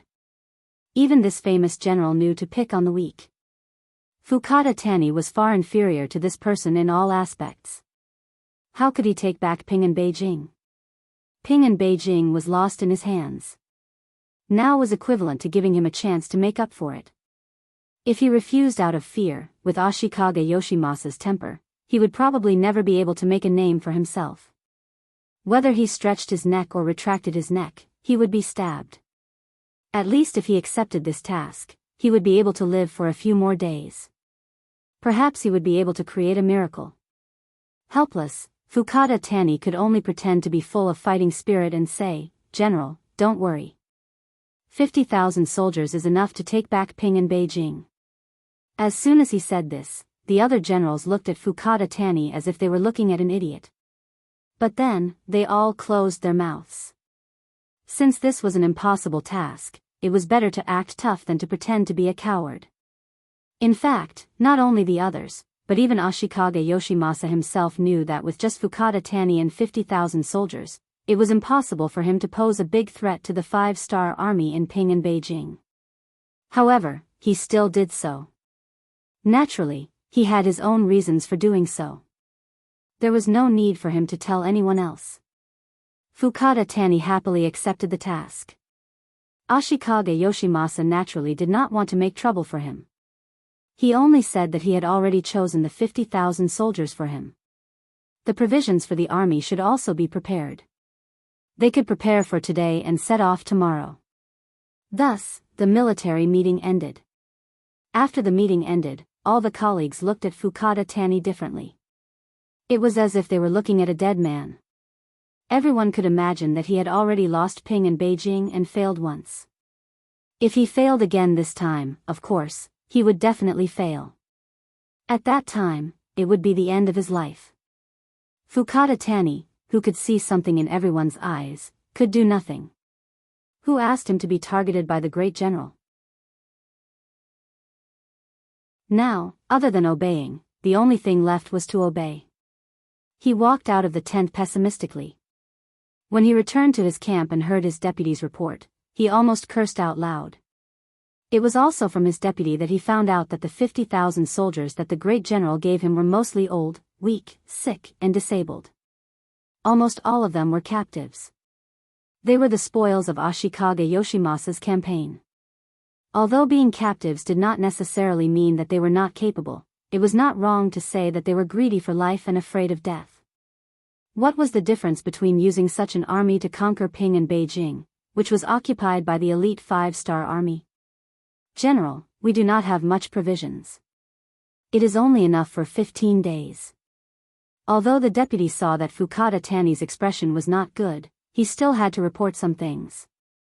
Otherwise, he would not be able to do his job properly. 15 days of provisions? Ha. Fukata Tani suddenly found that he was not so angry anymore. On the contrary, he even laughed. Of course, this was not true happiness. It was a kind of sad and bitter laughter because of his uncertain future. It would take at least 8 to 10 days to travel from Yuezhong Prefecture to Ping in Beijing. However, he was only given 15 days of provisions. Didn't that mean that he was only given 5 days to attack?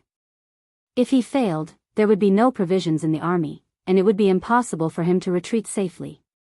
It was a mission that he would not be able to return from. Fukada Tani did not understand why the great general made such an arrangement. Was it just because he was not pleasing to the eye? Then why didn't he just give the order to kill him directly? Why was this so? Of course, only Ashikaga Yoshimasa knew the reason. At this time, in his tent, the captain of the samurai team, Yamaguchi Fukada, was standing there with a nervous expression. Previously, he received the mission to kill Matsumoto Kazuma. Although he did not see the corpse, based on his many years of experience, he thought that his old opponent who had lost too much blood would definitely die. When he returned to the great general, he reported the same thing. But who would have thought that in the end, Matsumoto Kazuma did not die? Instead, he stood up and publicly accused the great general. Chapter 11:10. Yamaguchi Fukada had been nervous about this matter. He didn't know how the Supreme General would punish him. This time, he was called to the main tent. He was very nervous, fearing that he would be held accountable for what happened last time. Ashikaga Yoshimasa was somewhat disappointed with Yamaguchi Fukada. He had even sent his own divine archery battalion to him, but he couldn't even kill Matsumoto Kazuma. He even ruined his plan because of this. It was impossible for him not to hate him. Considering that Yamaguchi Fukada's ability was not bad, he didn't punish him. On the contrary, he wanted to give him an opportunity to make a great contribution. Yamaguchi-kun, this time I called you here to give you a special mission. Go to Ping in Beijing to assassinate King Wunan of Daimyong. Is there a problem? What? He thought that he would be reprimanded or even punished. Even if he had to suffer some physical pain, it would be normal. He didn't expect that he would be asked to carry out a mission, and the mission was to assassinate King Wunan of Daimyong. Looking at Yamaguchi Fukada's surprised expression, Ashikaga Yoshimasa was a little unhappy. His voice was a little low because of this. What? You don't want to go? Yamaguchi Fukada, who finally recovered, first nodded, then realized something. He quickly shook his head and said, I'm willing to go, I'm willing to go. Please rest assured, Supreme General. This time there won't be an accident. I will bring back King Wunan of Daimyong's head. It was no wonder that Yamaguchi Fukada was so excited. He was completely different from Fukada Tani. The latter was a general in the army.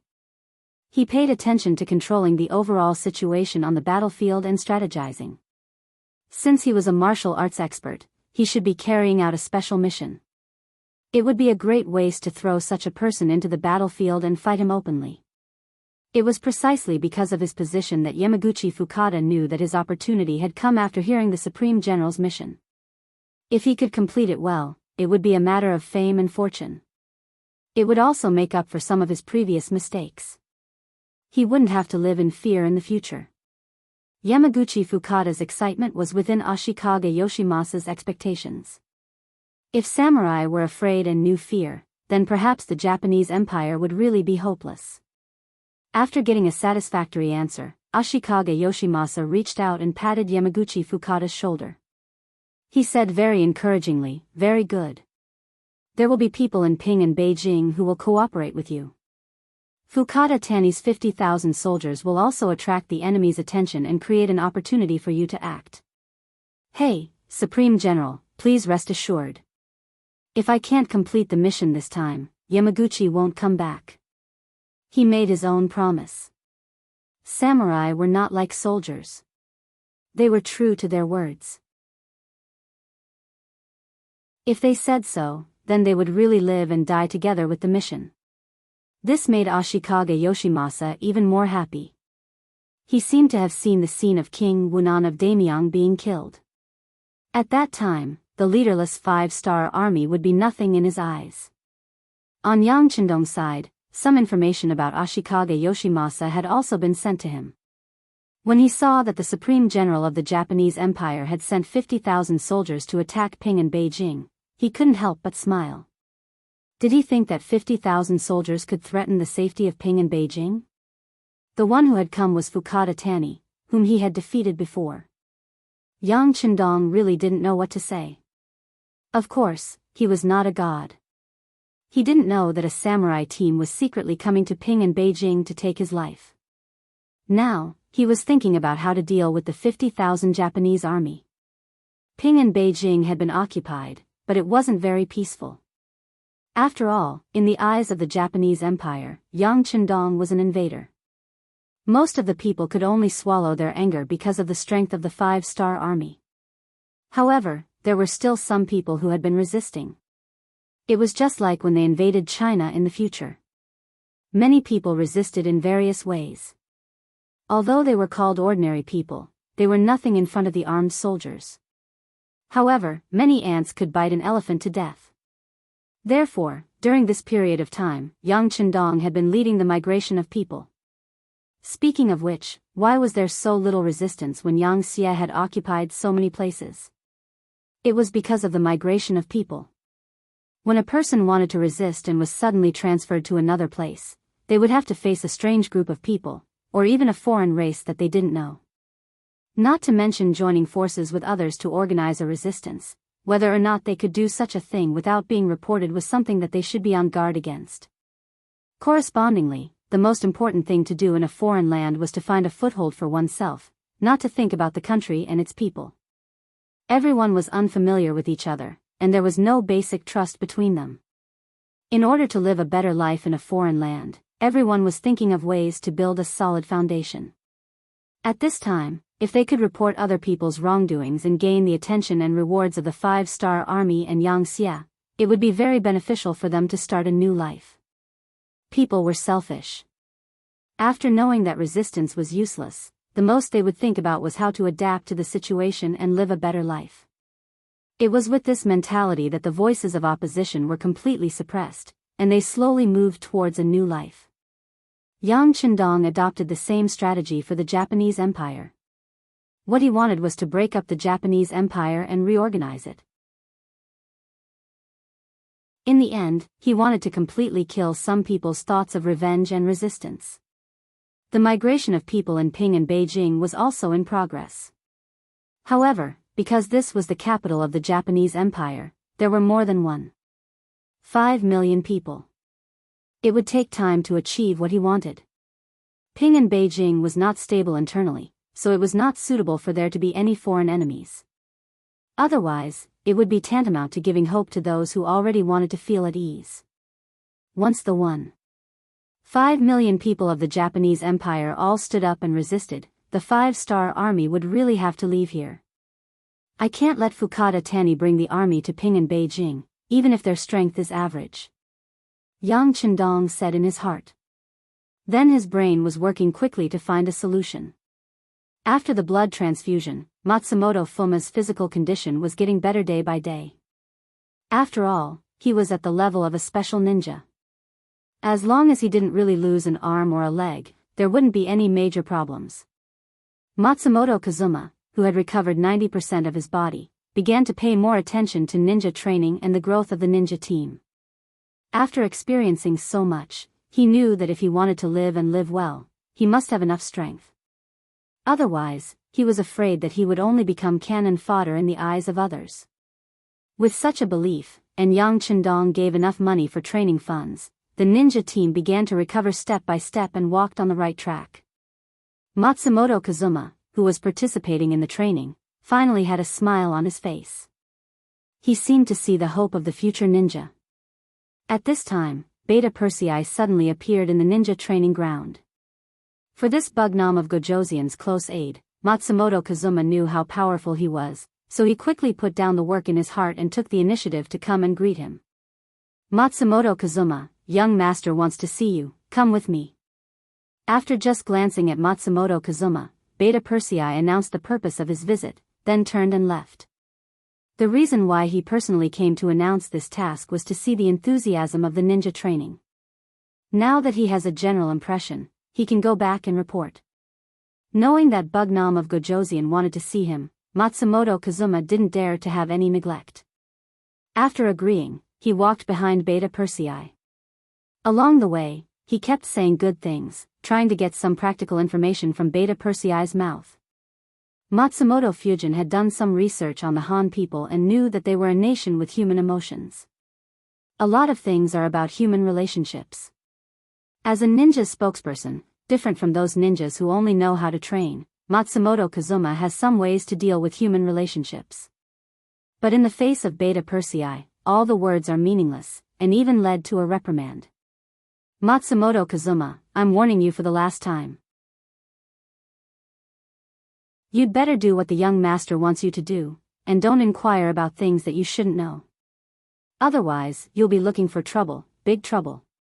When it comes to big trouble, Beta Persei's voice raised a few notches. Matsumoto Kazuma's forehead was covered in a layer of cold sweat when he saw the serious expression on Matsumoto's face. He repeatedly promised that he would be obedient in the future and wouldn't ask random questions and break the rules of the army. Matsumoto Kazuma, who was scared by Beta Persei, was scared again when he entered Yang Chendong's tent. Matsumoto Kazuma, I'll give you a task. If you complete it well, your ninja training fund will be increased by 50,000 silver. If you don't complete it well, you have to be prepared to lose your life there. The polarization was so serious that Matsumoto Kazuma didn't know what to say, because from beginning to end, he didn't have a choice. Thinking of Beta Persei's warning, he had to pinch his nose and said, yes, please give the order to Bugnam of Gojoseon. Well, the task is very clear. Persuade Fukada Tani, who is rushing to Ping and Beijing, to turn to Shanin Road and cooperate with Sensei Naganabu there to deal with Maori regularization. After giving out the task very simply, Yang Chendong sat with his arms crossed and looked at Matsumoto Kazuma, waiting for his answer. Persuade Fukada Tani, this is the way Yang Chendong came up with to deal with Ashikaga Yoshimasa. If the task is done, there will be no war in Ping and Beijing, which is of course very important for the smooth implementation of the migration plan. As for whether it can be done or not, he is not worried, it just depends on whether the price paid is enough. On the contrary, the person to be sent to persuade him gave him a headache. Later, he found out from the resources that Matsumoto Kazuma and Fukada Tani have a good personal relationship. After all, they used to work together in Ping and Beijing. So he decided to give the task to this person. It turned out to be a surrender mission. Shouldn't ninjas carry out assassinations? Matsumoto Kazuma could only think in his heart, but he didn't dare to say it out loud. In his eyes, Yang Chendong was too strong. Not only was he strong, but the three special ninjas also said that this person's strength was extremely high, and even the three special ninjas were not his opponent. Such a person said such words, he didn't dare to refuse, and he couldn't refuse. Yes. Whether unwilling or not, at least at this moment, Matsumoto Kazuma completely agreed.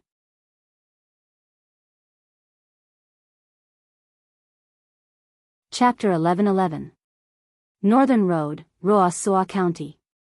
This was the border between Shanin Road and the Japanese Empire's capital, Ping and Beijing, was in the south. They took their time along the way. Originally, they could have finished the journey in 8 to 10 days. However, with Shintianya leading the way, they walked for 11 days. When night came, he was in the temporary military tent with a worried face. The provisions that they brought could only last for 4 days.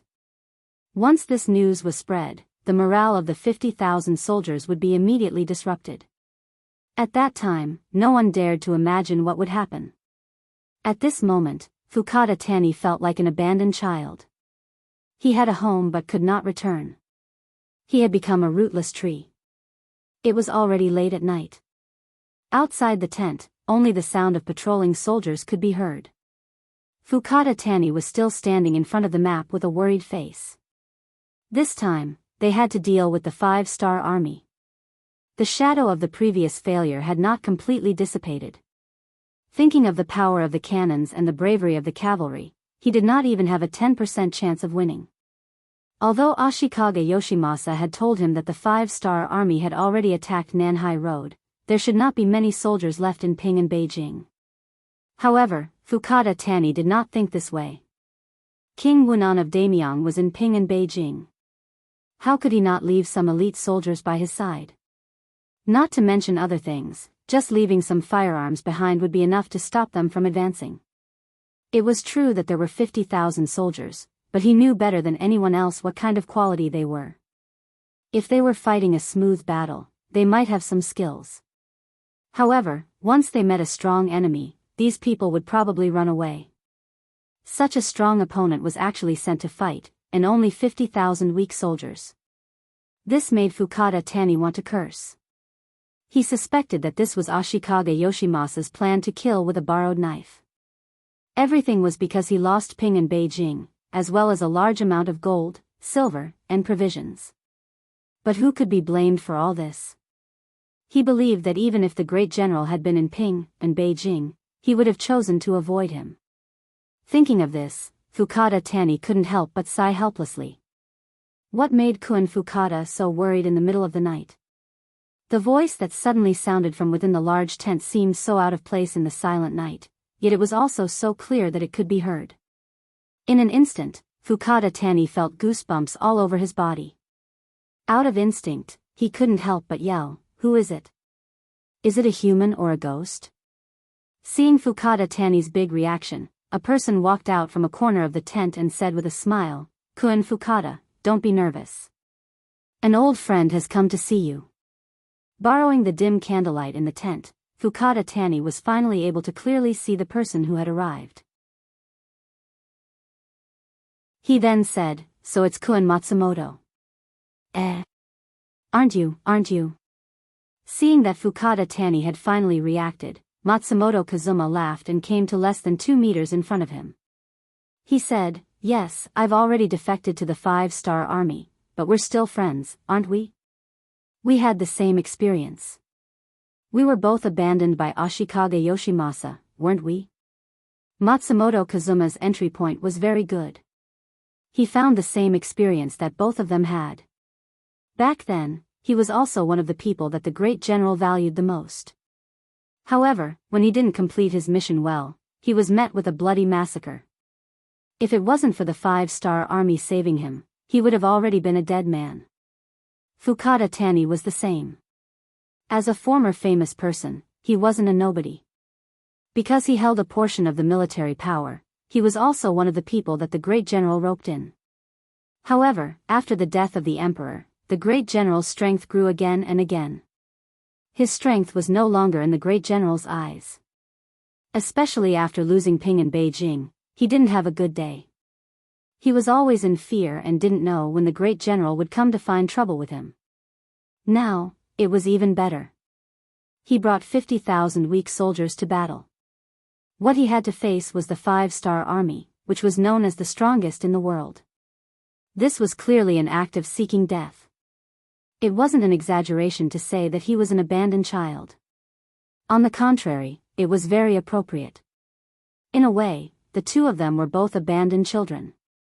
In the past, they were very familiar with each other. Now that they had the same experience and met again, they had a lot of feelings and even a sense of identity. This was one of the reasons why Yang Chendong sent Matsumoto Kazuma to carry out the mission. Two people who had the same experience would always have more things to talk about. Not to mention, with Matsumoto Kazuma's ability, once things went wrong, it wouldn't be easy to make him stay. This gave the matter a 30% chance of success. When others said that he was an abandoned child, Fukuda Tani would more or less defend himself. It was also possible that he would accuse the other party of slander. If it was Matsumoto Kazuma who said this, he wouldn't have any doubts. Everyone was too familiar with each other. There were some things that really didn't need to be explained. Another sigh came from Fukuda Tani's mouth. He didn't expect that the two of them would meet in such a situation. Moreover, they were both abandoned children. The past could only be recalled and reminisced. People still had to face reality. After all, Fukuda Tani was a famous person. He had some strategies. He quickly threw away the unhappiness in his heart and said, "Kun Matsumoto, you came here in the middle of the night. Presumably, you want to kill me? Hee hee, it's fine. Dying in the hands of an old friend isn't a regrettable thing. I just have to trouble you to make your move quickly and let me suffer less. The two of them didn't have the same standpoint. They were no longer friends and had become enemies. They also knew Matsumoto Kazuma's ability. It was impossible to resist. Fukada Tani simply accepted his fate. After he finished speaking, he closed his eyes and looked like he was waiting for death. Fukada Tani didn't even resist. This was somewhat out of Matsumoto Kazuma's expectations. However, when he thought about how even if he didn't kill him, when faced with the powerful 5-star army, there wouldn't be much of an outcome, he felt relieved. It was just that this time he didn't come to kill, so he deliberately pretended to be surprised and asked, "Kun Fukada, why do you say that? We are friends. How could I come to kill you?" "Oh. You didn't come to kill me?" Fukada Tani opened his eyes at this moment. In fact, when Matsumoto Kazuma appeared and didn't immediately attack him, he could feel that the other party didn't really want to kill him. Otherwise, he could have just attacked directly. Just now, he was just putting on an act to show that even if he died, he wouldn't call for people to attack his former friend. Of course, as a friend, not only will I not harm Kun Fukada, but I will also save you this time. Since he said this, Matsumoto Kazuma didn't hesitate. He told him that King Wunan of Damyang originally wanted to kill him, but after he found out, he pleaded for mercy and said that he would personally go and persuade him. At the same time, he also told him that he would give Fukada Tani a way out. According to Matsumoto Kazuma's words, Fukada Tani was still a very capable person. This kind of person shouldn't be abandoned and die as cannon fodder. He should display his value. So he came. Fukada Tani naturally wouldn't believe Matsumoto Kazuma's words so easily. He even suspected that this was King Wunan of Damyang's intention. However, there was no point in dwelling on this now. The most important thing was to know that he was still useful and didn't have to die. This was the most important thing. Immediately, he pretended to be very grateful and said, "Kun Matsumoto is very considerate, but I don't know what King Wunan of Damyang wants me to do." Matsumoto Kazuma, who had prepared a lot of things to say, didn't expect things to go so smoothly. This made him a little surprised. But after all, it was a good thing. He immediately said, "Bugnam of Gojoseon hopes that Kun Fukada can repent and be saved. In the current situation, it's only a matter of time before Ashikaga Yoshimasa is destroyed. What we need to do is to make the right choice in life. For example, we need to rely on Bugnam of Gojoseon and the 5-star army. Will they accept us?" Kun Fukada asked without hesitation. He wasn't playing any tricks. With his current status, he really didn't have any other choice. Since the Grand General had already abandoned him, he might as well save himself. Although his future was still uncertain, at least he could live for a few more days, right? Of course they will. I have already convinced Bugnam of Gojoseon, and Bugnam of Gojoseon also said that as long as Kun Fukada can show enough sincerity, the 5-star army is willing to accept you. When the time comes, high positions and generous salaries will be waiting for us in front of us. Matsumoto Kazuma seemed to be getting more and more excited as he spoke. It was as if everything would go smoothly if they relied on Yang Chendong. Really? That's great. Fukada Tani also said very cooperatively, but then the excitement on his face disappeared. But Kun Matsumoto, I'm afraid that you don't know my current situation. Right now, my rations can only last for 4 days.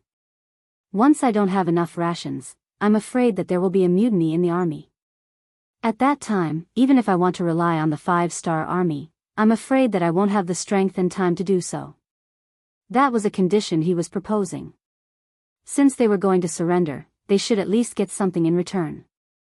Otherwise, why would they listen to their commands and work for them? A 50,000 army only had 4 days of rations. This was the first time Matsumoto Kazuma heard of this. But it didn't matter. Before he came, Yang Chendong had given him a lot of support. So after hearing this, he didn't panic too much. Instead, he laughed and said, "Kun Fukada doesn't need to be so distressed. If you don't have rations, we can buy them." Oh right, this time, Bugnam of Gojoseon, in order to welcome Kun Fukada, specially asked me to bring 500,000 taels of silver. It is now in a forest 10 miles away from the camp. If you need it, you can go and get it at any time. The Dafei kingdom was finally destroyed, and the silver mine on the island was also taken by Yang Xie. This greatly reduced the need for silver. With money, Yang Chendong naturally had more confidence. What he used to do against the Japanese Empire was to use money to pave the way. This was to preserve his strength to the greatest extent.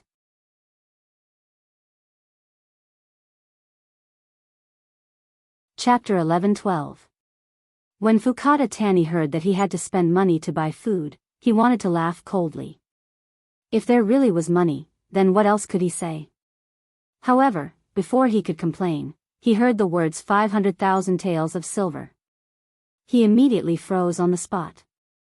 Then, he widened his eyes and asked in disbelief, 500,000 taels of silver? Is this true? It was no wonder that Fukada Tani was so excited. At this time, the money used in the Japanese Empire was mostly Yongla Tongbao. The Yongla Tongbao coins with the words Ji and Mu on them were all made by the Japanese Empire. After Ashikaga Yoshimasa took control of the currency, he began to reform it. The copper used in the currency was almost completely gone, replaced by other things. The Yongla Tongbao coins were originally one of the most exquisite currencies in China's history. However, the Yongla Tongbao coins that appeared in the Japanese Empire were extremely crude and had no value. They no longer had any purchasing power, and even the commoners didn't recognize them. Since the commoners didn't recognize them, there was almost no use for them. The most hateful thing was that the money that Ashikaga Yoshimasa gave to the generals was still the same. This was equivalent to letting the horse run and not letting the horse eat grass. However, it was precisely because he had no money and no food that he was able to control the various armies and make them work for him. Currently, Fukada Tani had a large amount of crude and worthless Yongla Tongbao coins in his hands. If the commoners didn't recognize them, how could they buy food? This was one of the reasons why he was worried. However, now that he heard that there was 500,000 taels of silver, it was no wonder that his eyes lit up. All of Fukada Tani's actions were seen by Matsumoto Kazuma. He immediately said, "Of course it's true. Why would I lie about such an important matter? If you don't believe me, we can go to the forest 10 li away and get the money." Okay. Fukada Tani didn't try to hide anything. In his opinion, nothing was more important than money. Silver was only silver when it was held in one's hands. Immediately, Fukada Tani sent someone to summon his own guards. A group of over 100 people left the camp in the middle of the night and headed straight for the forest 10 li away. Fukada Tani trusted Matsumoto Kazuma so much because he knew that if Matsumoto Kazuma wanted to kill him, there was no need to beat around the bush. If Matsumoto Kazuma wanted to kill him, he could have killed him just now. The truth did not disappoint him. Sure enough, he found 10 large chests, each of which contained 50,000 taels of silver. After checking, Fukada Tani was naturally satisfied. Together with Matsumoto Kazuma and the guards, they carried the 10 large boxes back to the barracks. When they returned, it was already dawn. Many soldiers had already left their tents and were preparing to eat breakfast. Coincidentally, one of the chests had been knocked over on the ground. When the dazzling silver fell to the ground, it immediately attracted a lot of attention. Soon after, the news spread and Fukada Tani's 500,000 taels of silver was known by everyone. When they returned to the main tent, Fukada Tani had already changed from his previous dispirited state to that of excitement and excitement. What Matsumoto Kazuma said next made him even more excited. "Kun Fukada, I have a plan that can save us 500,000 taels of silver and get enough food. But I don't know if I have the guts to do it." "Oh? What plan?" With 500,000 taels of silver in front of him, Fukada Tani no longer had any doubts about Matsumoto Kazuma. He immediately asked eagerly. Knowing that the time was right, Matsumoto Kazuma did not intend to keep him in suspense. He immediately spoke of his idea. It was very simple. It was to snatch food. Snatching food was a common thing for rebel armies.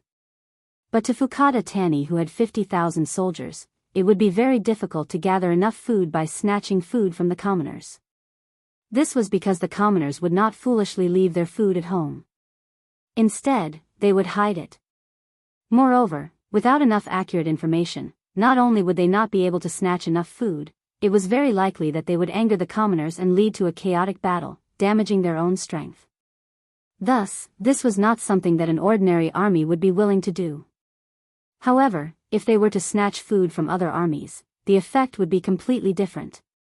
Since they were both armies, their food would naturally be gathered together. There would be no need to search everywhere, and they would be able to gather large amounts of food to solve their urgent needs. Matsumoto Kazuma's idea of snatching food was to snatch food from other armies. After he spoke of his idea, Fukada Tani nodded continuously until he finally laughed out loud. After an hour, the various junior generals who were waiting outside the main tent were finally allowed to enter. Previously, these junior generals looked down on Fukada Tani. Some of them had even thought about where they would run to once the war started. But now, with the temptation of 500,000 taels of silver, everyone's mentality had completely changed. Money could make the world go round, let alone ordinary people. Fukada Tani was also watching everyone who entered the tent. When he saw that their mental state had completely changed, and many of them even looked at him with flattering eyes, he was indescribably happy. At this moment, he finally felt like he was in charge of an army. After waiting for all the junior generals to enter the tent, Fukada Tani, who was sitting at the head of the table, finally opened his mouth and said, "All right, since everyone is here, then there are some things that I can tell you directly. We are a deserted army, everyone knows that, right? How could everyone not know about this matter?" Because of this, everyone couldn't help but nod their heads. However, there were some who didn't understand why the general would suddenly say such words. What was his intention? What we are going to face next is the 5-star army, an army that has the advantage of powerful firearms. Everyone knows that, right? In exchange, everyone still nodded their heads. They were even more confused about Fukada Tani's intention. Facing such an opponent, we are equivalent to sending ourselves to death.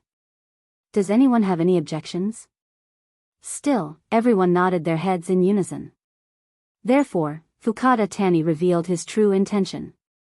Since we know that we are going to die, then as the commander, how can I watch everyone die?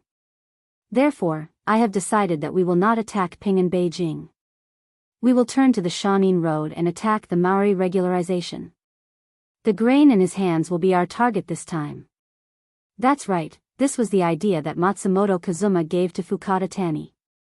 The so-called snatching of grain was to snatch the grain of the Maori regularization's 100,000 soldiers that were heading to the Shanin Road. Similarly, the Maori regularization was under the command of the great general. Not only were the soldiers composed of young adults, but their grain was also very abundant. If they could snatch their grain, then it would definitely solve the problem of their own grain being depleted. At the same time, it was tantamount to showing loyalty to Bugnam of Gojoseon and making a contribution. It could be said that the 500,000 taels of silver were not taken for nothing. It could also be said that they had found a way out for themselves in the future. Fukada Tani's decision was heard by everyone. Naturally, they were very surprised. They also knew that the grain in the army could only last for 4 days. If they did not snatch the grain, they would not be able to survive. While everyone was still digesting this decision, Fukada Tani said something shocking again. He would take out 100,000 taels of silver as a reward for the army that performed the best in this battle. As soon as this was said, it immediately attracted everyone's interest. 100,000 taels of silver, for the Japanese army leaders who were used to hardship, it was definitely a large amount. For this, they were willing to give it a try. With the silver as a reward, this military meeting was very successful. Even in the main tent, the young generals were fighting over who would be the vanguard. In the end, it was Fukada Tani who made the decision that there was no priority for this battle. Whoever could snatch the most grain and bring it back would be the biggest winner and would be able to receive the 100,000 taels of silver as a reward. This was good. When the meeting was over, many of the young generals either secretly joined forces to increase their own strength or wanted to act alone and take all the food for themselves. There were even more who began to lead the troops as soon as they returned to their tents. It was as if they were afraid that if they were a step late, they would not be able to get any benefits. People say that interest is the best teacher. When a person wholeheartedly wanted to do something, there was nothing that could not be done or not done well. When everyone's initiative was completely aroused, the power that could be displayed was also amazing. 3 days later, Mari Regularization, who was leading the main army towards Shanin Road and had continuously defeated Sensei Meganabu's army several times, suddenly received bad news. The grain of the rear army had been stolen by Fukada Tani's 50,000 weak troops. How is this possible? When he first heard the news, Mari Regularization's face was full of disbelief. He did not believe that this army that was about to be abandoned still had such ability. Not only did they dare to make a move against him, but they could also really achieve their goal. However, no matter how much he did not believe it, the facts were right there. The news of the grain being stolen came one after another. There was even news of casualties. It was said that Fukada Tani's 50,000 weak troops were as if they had been injected with chicken blood. They displayed 120% of their strength and relied on numbers to defeat the elite Japanese army that was protecting the grain. In particular, these weak troops did not play by the rules at all. When they appeared, they swarmed like bees. When they attacked, they did not differentiate between the primary and secondary. It was completely chaotic. This made it so that even if one wanted to defend, they did not know how to defend. In any case, the grain being stolen and the loss of more than 3,000 soldiers was an irrefutable fact. Faced with the loss of the grain, Mari Regularization had no choice but to suppress the decision to continue attacking Sensei Meganabu. He turned around and retreated. While reuniting with the rear army, he asked the Supreme General for help and grain. Fukada Tani's sudden attack had caught Ashikaga Yoshimasa off guard. Originally, this was a gift that he had prepared for Ping and Beijing. He did not expect that he would shoot himself in the foot. This made him so depressed that he wanted to vomit blood. If it wasn't for the fact that the destruction of the flat well field was right in front of him, he would have led his army back and killed Fukada Tani.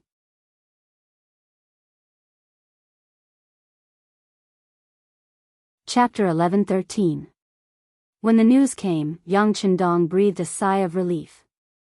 With the addition of this chaotic army, it was enough to make Ashikaga Yoshimasa suffer. Taking this opportunity, he turned his attention to the Battle of Nanhai Province. The attack on Ge Prefecture, which was close to Ping and Beijing, had already begun. With the new army commander Su He taking the lead, they were naturally victorious. Yang Chendong didn't need to worry about anything. He was more concerned about the Battle of Awaju Island and the reaction of the more than 300,000 Japanese naval division in Nanhai Province. Yang Chendong had set a 20-word policy for Nanhai Province's attack. The cavalry would attack the Vietnamese line, the navy would attack Awaju Island, the two sectors would be scorched earth, and Nanhai Province would be surrounded but not attacked. The first two sentences had already been completed, and the third sentence was also implemented in Shanin Province and Nanhai Province, which were adjacent to Nanhai Province. They would ensure that no civilians or grain would be seen within 50 li of the coast. The isolation of Nanhai Province's Japanese naval division was already very obvious.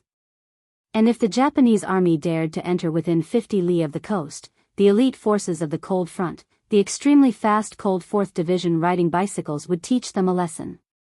After all, the Japanese Empire's territory was still a bit small. The good thing was that it wasn't that difficult to defend. If it was the Great Ming Dynasty's coastline, not to mention one Cold Front Division, even two Cold Front Divisions would be far from enough. The scorched earth work was completed.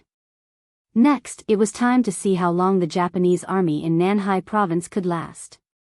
Once the time was right, the the C-4th Division and C-5th Division guarding this area would immediately launch an attack and take their lives. Of course, to achieve this result, it was far from something that could be done overnight. Right now, the main task was to attack Awaju Island. If they could successfully occupy this island, not only would they be able to completely isolate the Japanese Naval Division in Nanhai Province, but they would also be able to withdraw most of their forces to attack Ge Prefecture. Thus, they could achieve the goal of ensuring the safety of Ping and Beijing. On Awaju Island. Under the gaze of Yang Qindong, the commander of the 1st Division, Su Kuda, who was in charge of leading the troops, also tried his best to perform. 30 to 50,000 veterans were already a very powerful force to begin with. In addition, they had the support of the cavalry division of the new 3 armies, as well as the support of the 3 divisions.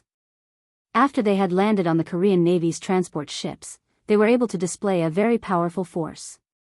The 50,000 Japanese soldiers were completely caught off guard and were forced to retreat again and again. Getting a good start didn't mean getting the final victory. On the battlefield, there were many examples of people who won first and then lost. Relying on their understanding of the terrain, as well as the rapid recruitment of new soldiers from the common people, the Japanese army on Awaju Island went from retreating step by step to standing on equal footing with the 5-star army. This was within Yang Qindong's expectations. According to the intelligence analysis of the Security Bureau and the CIA, the Navy was one of the most capable forces in the Japanese Empire. Perhaps they were rarely involved in civil wars, allowing them to maintain a detached attitude. Because of this, they had more time to train. If it weren't for the fact that their weapons and equipment were far inferior, even the 5-star army's navy wouldn't be able to gain any advantage over them. How could such an army be annihilated so easily? It was normal for them to be in a stalemate. Yang Qindong also knew that such a situation would not last long. After all, Awaju Island was now an isolated island. Without any reinforcements, it was only a matter of time before their morale crumbled. That would be the end of their army. Everything was within his expectations, and Yang Qindong's originally nervous heart relaxed a lot. This could be seen from the fact that he had been coming out of the palace recently. Instead of staying in the palace, Yang Qindong had to walk around. He wanted to see the situation in Neon from his own perspective, especially the life of the people at the bottom. He wanted to know what they needed and what they hoped for. After understanding all this, he knew what to do to completely solve the problem here. Yang Qindong didn't know that everything he did was being watched by someone. It was the intelligence personnel left behind by the general's forces in Ping and Beijing. They received the latest order to keep a close eye on King Wunan of Damyang's every move. If this person stayed in the palace, they had to know the situation of the palace's defense and the time of the guard's shift change. From this point of view, in order to kill Yang Qindong, Ashikaga Yoshimasa must have been prepared to storm the palace. What the intelligence personnel left behind didn't expect was that the King Wunan of Damyang actually took the initiative to come out. Although there were many guards accompanying him, more than 200 each time, it was not as safe as staying in the palace. A few days later, Yamaguchi Fukada, the general's favorite, the captain of the samurai team, appeared. This also indicated that it was time to start the assassination plan against Yang Qindong. There were also 600 elite samurai with Yamaguchi Fukada. This was also thanks to Yang Qindong's policy towards the Japanese Empire. Since Ping and Beijing was occupied by him, except for the first half of the month when the city gate was closed and people were arrested and searched for, the rest of the time the city gate was opened wide, as if it was welcoming guests from all over the world. There were even immigration counters on the streets of Ping and Beijing. The general idea was to give the people of the Japanese Empire who wanted to be safe and live an ordinary life a way out. After all, the Japanese Empire was in internal strife, and the people who suffered the most would always be the people. Unlike those ambitious warlords, many people were still willing to live on the land in front of them. Once the immigration counters were opened, a large number of people signed up every day. Many of them had heard the news and came from nearby cities, or even farther places. The 600 elite samurai were mixed in with these people. They were dressed like ordinary people and sneaked into Ping and Beijing. It was so easy to enter Ping and Beijing, which made Yamaguchi Fukada more confident about the completion of this mission. He had brought 600 elite samurai, which was almost all of his strength. It was not impossible for him to storm the palace if he was prepared, not to mention assassinating Yang Qindong outside the palace. He was full of confidence. Fukada Tani, who was originally attacking Ping and Beijing, had taken the Maori regularization's ass. Yang Qindong seemed to have completely forgotten about the so-called safety. Every day after breakfast, he would start to visit the streets. These days, he even directly left Kyoto and began to wander in the nearby mountains and forests. He gave people the feeling that he was on a scenic tour, but he did not bring Princess Junko with him, which inevitably made people suspicious. Some intelligence personnel of the Japanese Empire thought that King Wunan of Damyang was waiting for something, and that he should have known that someone was going to assassinate him. Regarding this, Yamaguchi Fukada naturally had a face full of disbelief. The assassination of Yang Qindong was extremely secret. Even the 600 samurai under his command only knew that they were going to carry out the mission, but they did not know the details of the mission. How could King Wunan of Damyang know? It was clear that these people were scaring themselves and were scared by Yang Qindong. Yamaguchi Fukada had decided to act alone. With 600 samurai, even if they were prepared, what could they do? They could even kill him with a crowd of people. Speaking of which, Yang Qindong was not doing any seductive actions, nor was he setting up a trap for people to fall into. The reason why he had been wandering around the nearby mountains was because of the underground mines. The Japanese Empire was an island country. Due to the geological structure and volcanic rocks, there were very few mountains. However, in these mountains, there were relatively large reserves of coal, limestone, sulfur, copper, bismuth, and other minerals. The main reason why he appeared near Ping and Beijing was not because of these, but because he knew that there was a silver mountain nearby. This was also the main reason why the Japanese Empire was able to develop in the later period. He came to find the exact location of this place. Speaking of which, he still had to thank Yang Qindong for his previous life. When he was carrying out a mission here under the name of Yang Dong, he happened to hear from a local old man that there used to be a silver mountain here hundreds of years ago. The silver content was very high and very pure. That was God's longing for the people of the Japanese Empire. In fact, he was a little curious, so he asked some people and confirmed the authenticity of this matter. Now that he had returned to hundreds of years ago and came to this place, how could he let go of the silver mountain? Yang Xie's development was too fast. His own ability to produce blood was not bad, but he still felt a little stretched. Although he found a few silver mountains on the island of the Great F country, it had greatly alleviated all kinds of economic pressure. But then again, who would complain about having too much money? These days, Yang Qindong suddenly thought of this matter. Every day, he wandered around the nearby mountains to determine which mountain was his target. After a few days of hard work, he finally determined that his final target was the 3 mountains in front of him. Later, as long as he sent people to dig and develop, there would be a surprise waiting for him. After many days of hard work, there was finally a good result. Yang Qindong could not help but breathe a sigh of relief. Then, from a distance behind him, there were sounds of fighting and yelling. Then, Beta Persei talked to a Long Wei who ran from afar for a while, then returned to Yang Qindong's side and said, "Young master, someone wanted to assassinate you, but was discovered by Long Wei outside and suppressed with the 95 style. Want to kill me?" Yang Qindong was stunned when he heard this, then he smiled. He now appeared as an invader. Although it was for the sake of the 8th Madam Princess Junko, it also broke the original balance here. It was normal for someone to want to kill him. Since they could force Long Wei to use the 95 style, needless to say, the other party's background was not small. All kinds of thoughts flashed through his mind. Yang Qindong asked again, "Do you know who came?"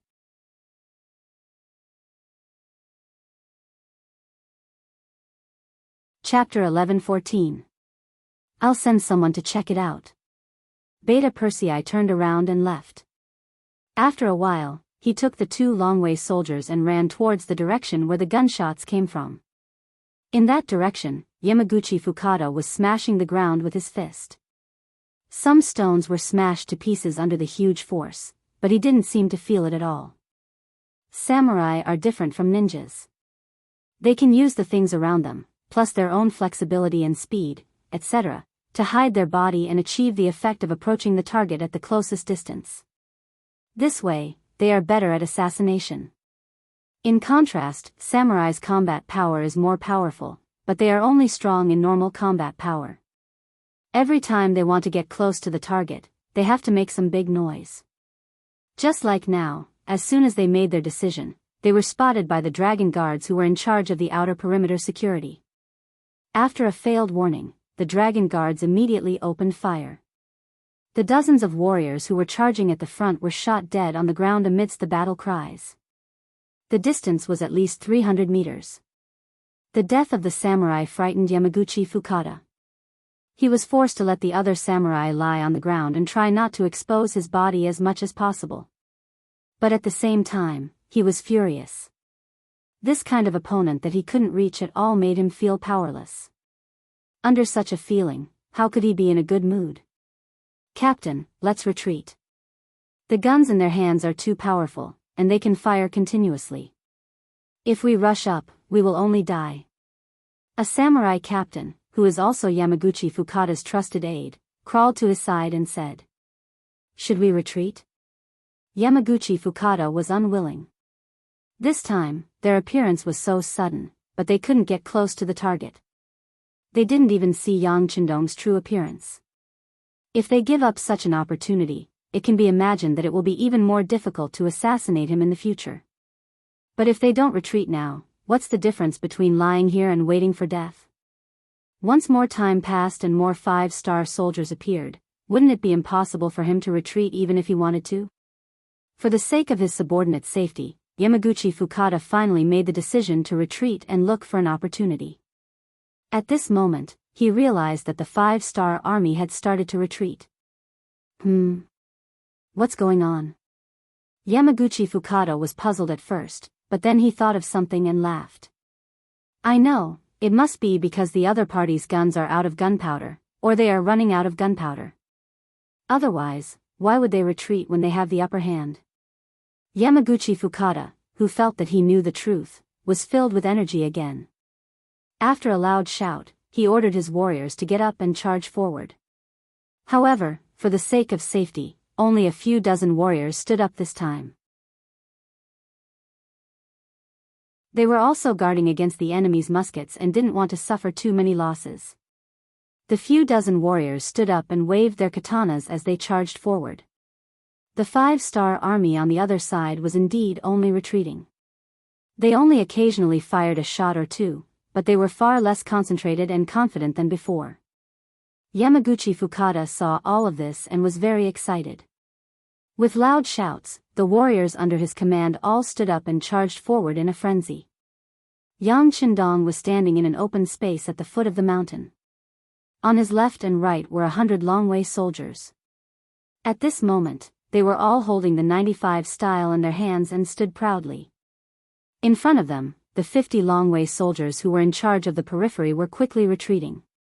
When they retreated to Yang Qindong's side, the person in charge, Peng Yu, laughed and took the initiative to say, "Sixth young master, the mission to lure the enemy has been successfully completed."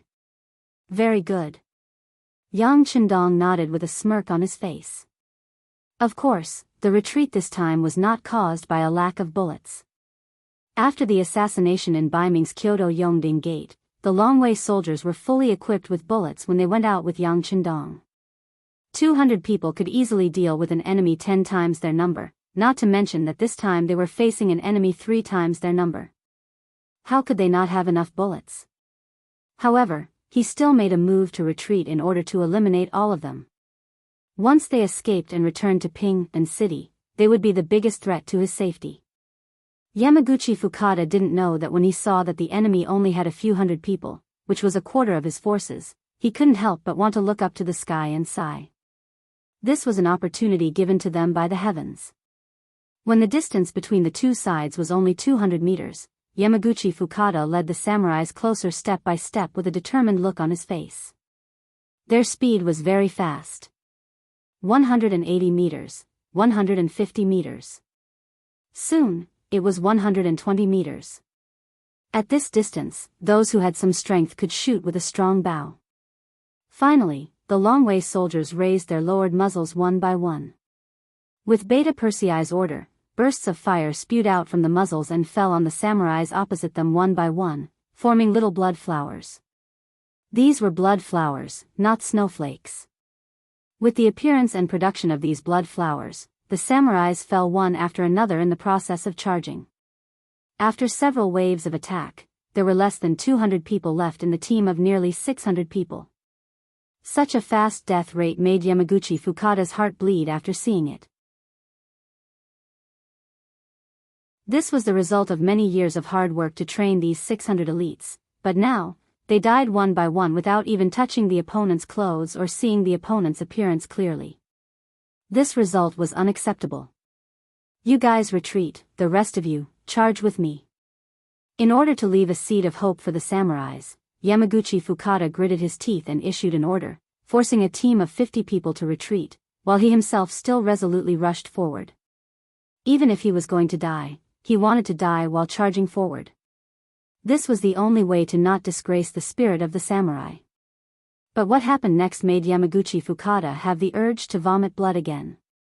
Just behind them, when the 50 samurais that he regarded as seeds turned around, 50 Longwei members suddenly appeared behind them. These 50 people came in a roundabout way after the battle started, with the idea of completely wiping out the enemy. Under the leadership of Yamaguchi Fukada, the 50 people fired their guns, as if they were practicing shooting. The difference was that they were shooting at targets during training, but now they were shooting at real enemies. 50 against 50, the battle ended very quickly.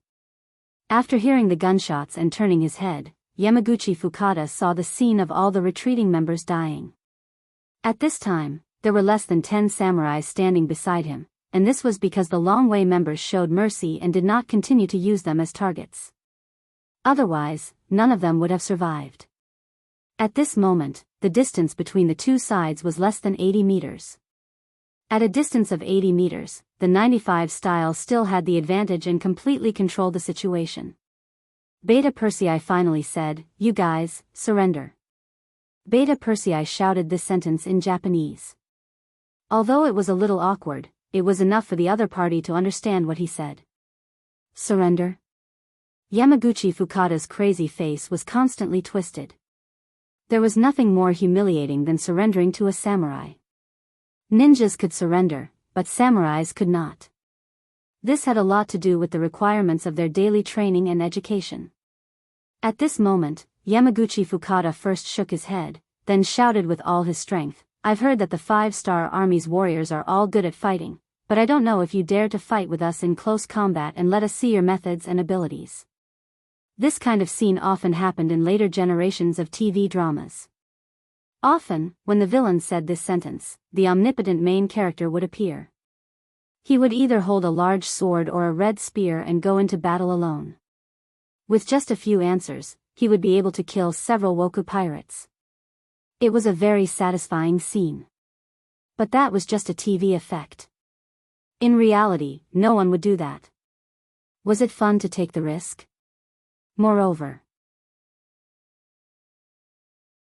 when the pirates were surrounded by Han people, how many of them would choose to fight you one-on-one?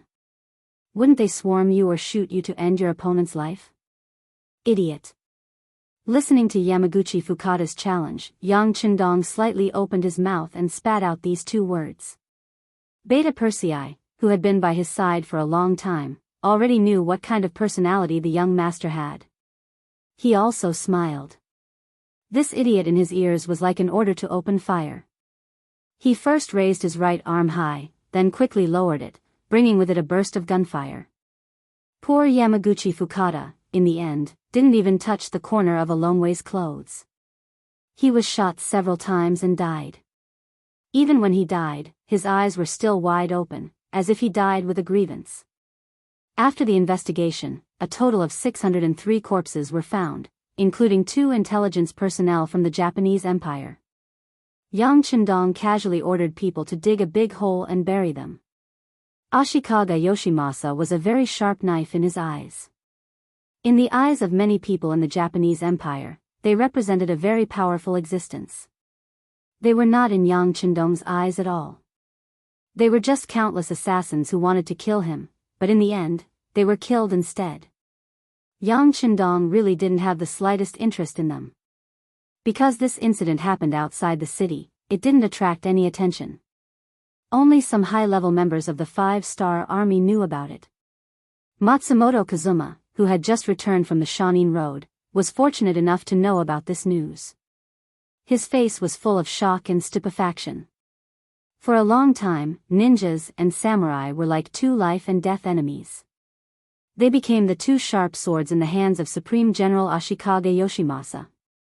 No one could stop them as long as they pointed at them.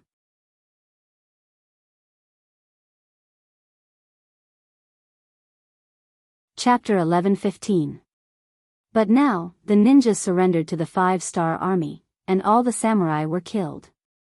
This result shocked Matsumoto Kazuma, but it also strengthened his determination to be loyal to Yang Chendong. This master was too powerful, so powerful that even a little bit of resistance was a sin. In the face of such a person, it was best to be obedient. Perhaps the ninjas could be carried forward under his leadership. As for his old enemy, Yamaguchi Fukada, he died without a trace. He couldn't say whether he was happy or disappointed. Because anyone who became an enemy of Yang Chendong would end up like this. The only difference was that it was sooner or later. Matsumoto Kazuma didn't feel anything. Yang Chendong wasn't a person who didn't fight back. Although Yamaguchi Fukada's appearance didn't threaten his safety, it didn't even have the qualifications to be scared. But this person was sent by Ashikaga Yoshimasa to assassinate him. Just based on this, he must return the favor. Matsumoto Kazuma was once again ordered to come to the Imperial Palace, and received a mission here to assassinate Ashikaga Yoshimasa. According to Yang Chendong, Ashikaga Yoshimasa was the most powerful general in the Japanese Empire. He had once forced the emperor to a dead end. He must be heavily guarded, and it wouldn't be easy to kill him. But it didn't matter. Even if he couldn't kill him, he still needed to scare him. If he couldn't kill him, then he would kill some people who were close to him. As for who these people were, presumably Matsumoto Kazuma, who had been important by his side, would be very clear. 20 heads. If we can't kill Ashikaga Yoshimasa, then we'll take the heads of 20 of his trusted subordinates. I want to let people know that if they want to kill me, they will have to pay a heavy price. 110 is not enough, 120 is barely enough. This was Yang Chendong's original words to Matsumoto Kazuma. Matsumoto Kazuma, who had completely surrendered, not only didn't have the slightest difficulty, but also used this mission as an opportunity to show off his achievements and prove his strength. He personally led Suzuki, 10 jonin and 30 chunin to send out the mission, proving their determination to complete this mission. Yang Chendong, who sent out this mission, turned his head as if nothing had happened. He sent a report to Yu Qian, asking him to arrange mining personnel to come to the Japanese Empire. Then he focused his attention on the campaign to conquer Nankado. The war in the Jianghu prefecture was as difficult as he expected. The soldiers and civilians of the Japanese Empire on the island resisted with all their strength. As an important stronghold of the Japanese Naval Division, the people here lived a good life. They were rarely affected by the war. After encountering the invasion of the 5-star army, in order to protect their power, they naturally resisted with all their strength. And because of the participation of the people, the enemy was developing more and more. Fortunately, the commander of the new army, Suhi, took these factors into consideration before leaving, and barely managed to maintain the situation. When the reinforcements appear, it's time to counterattack with all their strength. Compared to the stalemate in the Jianghu prefecture, the attack in the Awaju island became smoother and smoother. Although the initial resistance was fierce, as the 1st Reserve Division got used to the battlefield environment and exerted all their strength, the Japanese army in the Awaju island, without any outside help, finally showed signs of defeat and continued to expand. Finally, after 12 days of resistance, the main force was destroyed, and the rest were captured. The flag of the Five-Star Army was planted in the Awaju Island, which meant that the South Island had completely become an isolated city without any support. If they want to escape, they have to go through the artillery fire of the C4 Division and the C5 Division patrolling the surrounding waters. After suffering heavy losses in several consecutive attacks, they finally became well-behaved. After successfully capturing the Awaju Island, according to the previous plan, the defense of the island was handed over to the E1st Division. He himself took the 1st Reserve Division and a division of cavalry back to the Jianghu prefecture by transport ship and dealt with the remaining Japanese army together with Commander Suhi. Compared to the Five-Star Army, Ashikaga Yoshimasa's situation became more and more difficult. Although the opposing forces in the flat well field had gradually lost their survival space under his suppression, the sudden appearance of ninja killers still gave the Supreme General a great headache. Fortunately, with the protection of the Divine Archery Battalion, plus the protection of the always cautious guards, he didn't get killed by the ninjas, but following that, his trusted subordinates were constantly killed. In just a few days, more than a dozen of his trusted subordinates had died, and it seemed that the ninjas didn't have any intention of stopping. Yamaguchi Fukada's samurai brigade had been missing for a long time, and Ashikaga Yoshimasa had reason to suspect that they had been completely wiped out. The appearance of these ninja killers also proved his guess. This was simply a revenge and targeting method implemented by the King Wunan of Daimyong. Originally, it was him who made the first move. Was there anything wrong with the other party giving him a taste of his own medicine? He just hoped that these ninjas would leave quickly, so that he could restore the stability under his rule.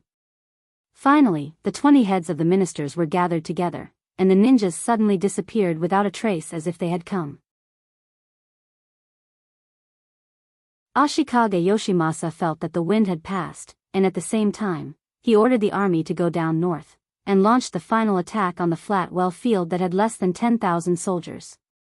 The flat well field was the minister that the emperor relied on, and he rose up after Princess Junko announced to the world that Ashikaga Yoshimasa had committed a crime.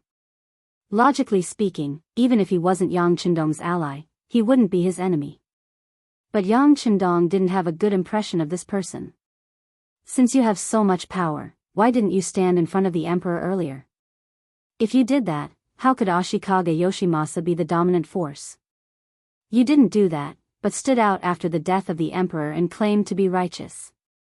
This kind of person was clearly trying to take advantage of the situation. Yang Qindong didn't have the heart to pay attention to such a person, and allowed him to slowly weaken under the powerful attacks of the Grand General until he disappeared. Yang Qindong had never been interested in the internal strife of the Japanese Empire.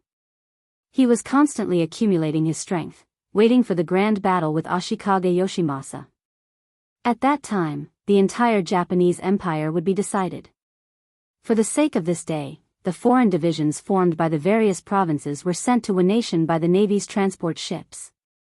The appearance of the foreign 4th Division, the foreign 5th Division, and the foreign 6th Division made the chips in Yang Qindong's hands even heavier.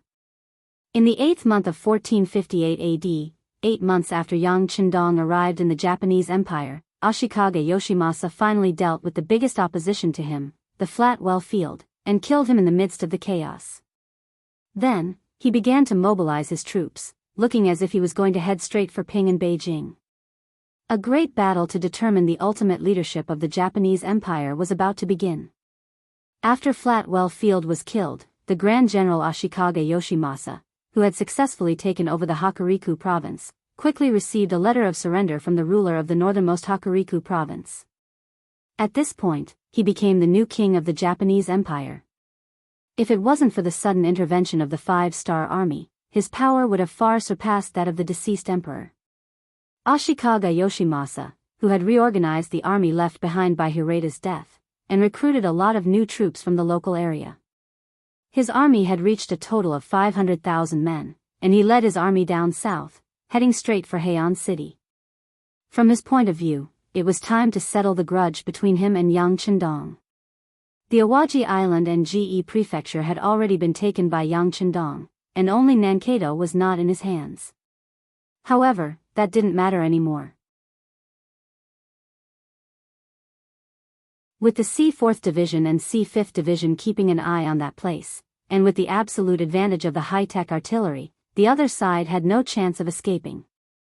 Without any support, and even with the supply of food and water completely cut off, how long could the 300,000 Japanese army in Mankato last? Yang Chendong was also curious. Of course, now was not the time to think about these things. The Grand General had already led the main forces to head down. How to stop the enemy's attack was the problem that needed to be considered now. There was also news from the mountain shade. The local force Sensei Naganabu that he supported had finally lost to the 100,000 elite troops of the Maori regularization. Originally, Shintinya's sudden attack, after snatching the rations of Maori Jing's 100,000-strong army, had indeed foiled the enemy's original plan, forcing them to turn back. However, elites were elites. When the Maori regularization, with the support of the Grand General, regained the provisions, the two sides fought a bloody battle. It could not even be called a bloody battle. After a slight resistance, Fukada Tani's troops were defeated. If not for Sensei Naganabu's timely arrival, he would have died. The Maori regularization was worthy of being the Grand General's #1 fierce general. Even in the face of the joint forces of Sensei Naganabu and Fukada Tani, he did not have the slightest fear. Instead, he ordered a fierce attack. In the end, after a standoff of 12 hours, Sensei Naganabu, who had allied with the Maori regularization, was disappointed to find that some of his allies had left him. The actions of his allies caused Sensei Naganabu to lose their support. In the end, they had no choice but to retreat regretfully. Because of this, the Maori regularization had taken over half of the mountain shade. They had seized countless provisions and people, greatly increasing their own strength. At the same time, it had also increased the difficulty of Yang Chendong's conquest of the Japanese Empire. Outside Ping and Beijing, the mountain shades Donghua Prefecture, the Dongshan Prefecture's Jinjiang Prefecture, and the Donghai Prefecture's Iga region were all filled with flags and military tents. From a distance, it looked like there was no end to it. It looked like they were going to rush up and tear apart Ping and Beijing. In the palace of Ping and Beijing, Yang Chendong was not aware that he was surrounded. On the contrary, he had a relaxed expression on his face. At this moment, he was looking at the subordinates who had followed him. The 1st Cavalry Division's commander Tian Hu, the 4th Army Division's commander Ling Daqiang, the 7th Army's commander Tian Su, the New Army's commander Su He, the 1st Reserve Division's commander Su Da, as well as the 2nd, 3rd, 4th, 5th, and 6th Division's commanders were all present. Behind them were the 5-Star Army's 220,000 soldiers. Compared to Ashikaga Yoshimasa's 600,000 soldiers, this was a small number. However, compared to the 5-Star Army, this was already a considerable force.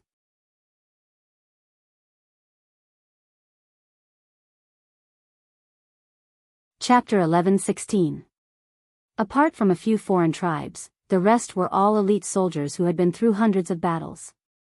Among them were the Leng Feng Division, the Lu 4th Division, and the Lu 7th Division, who were all armed with firearms.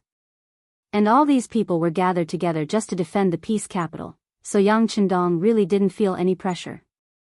Of course, if it was just to defend the city, these troops were naturally enough.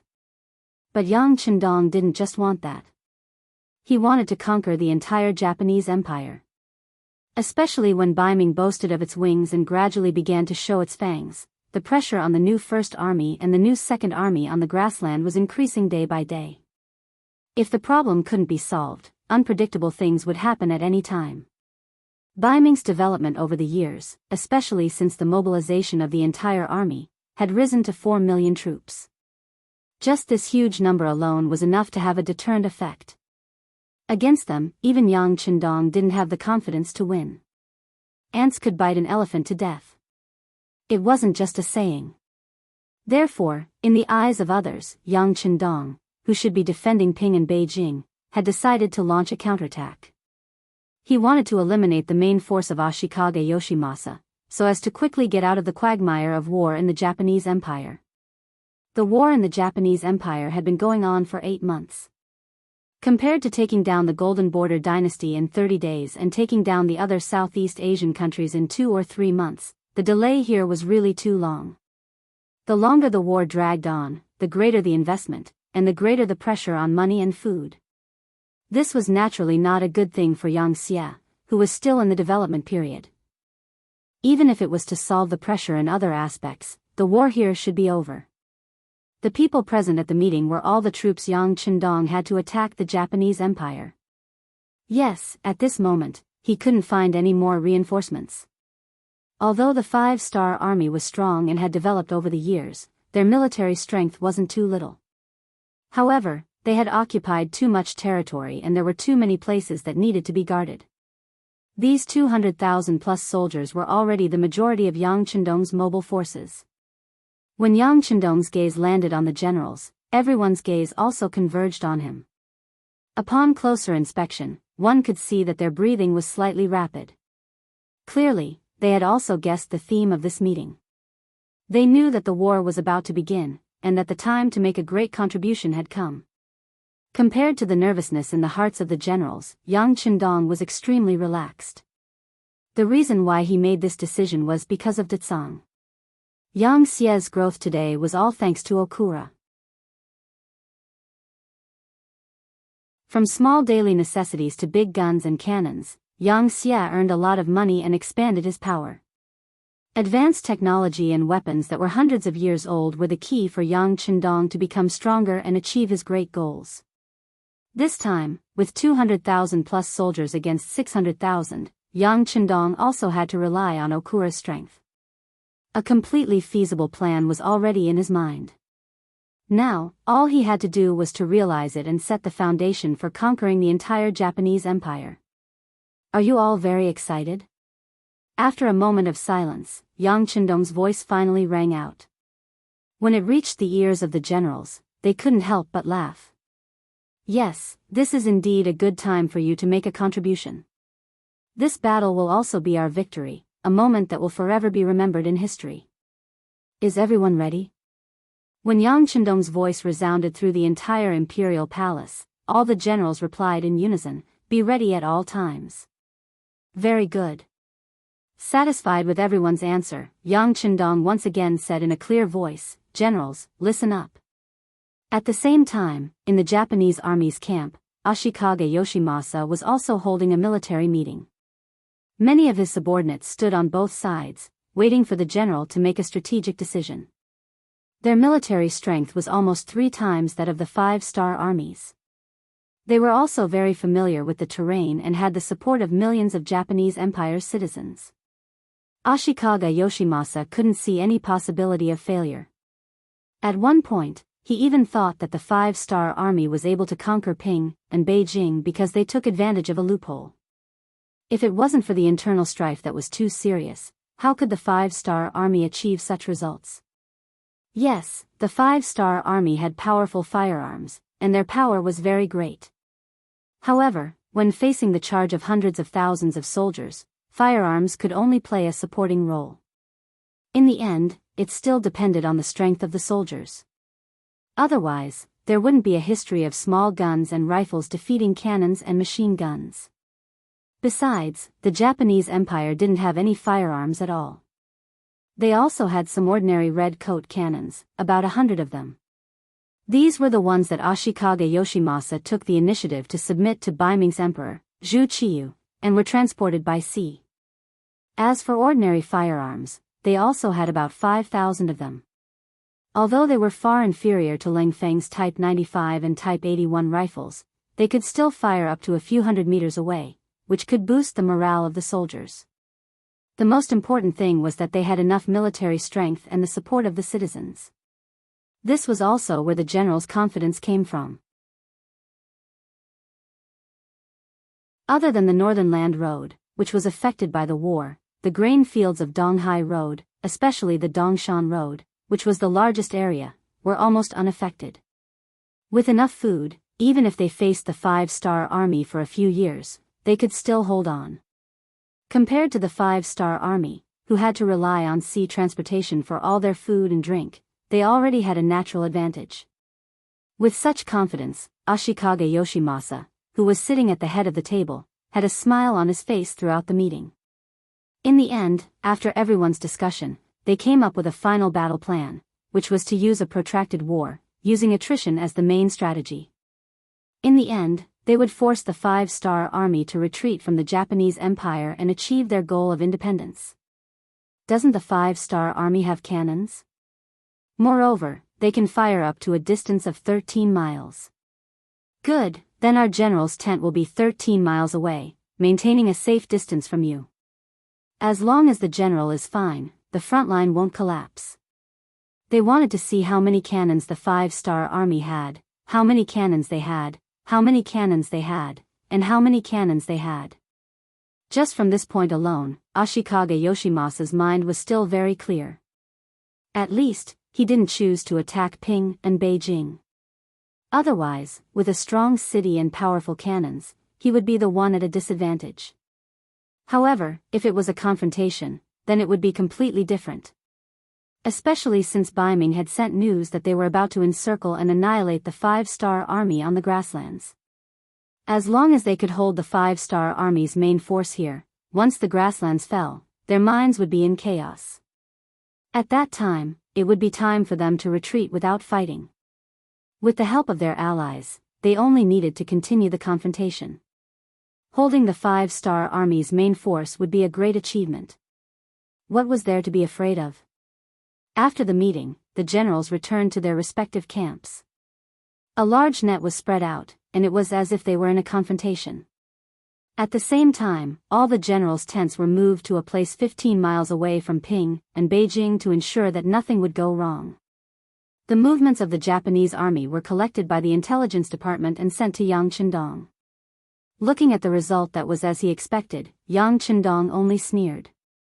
In his heart, he thought, who told you that the Five-Star Army's cannons can only fire up to a range of 13 miles?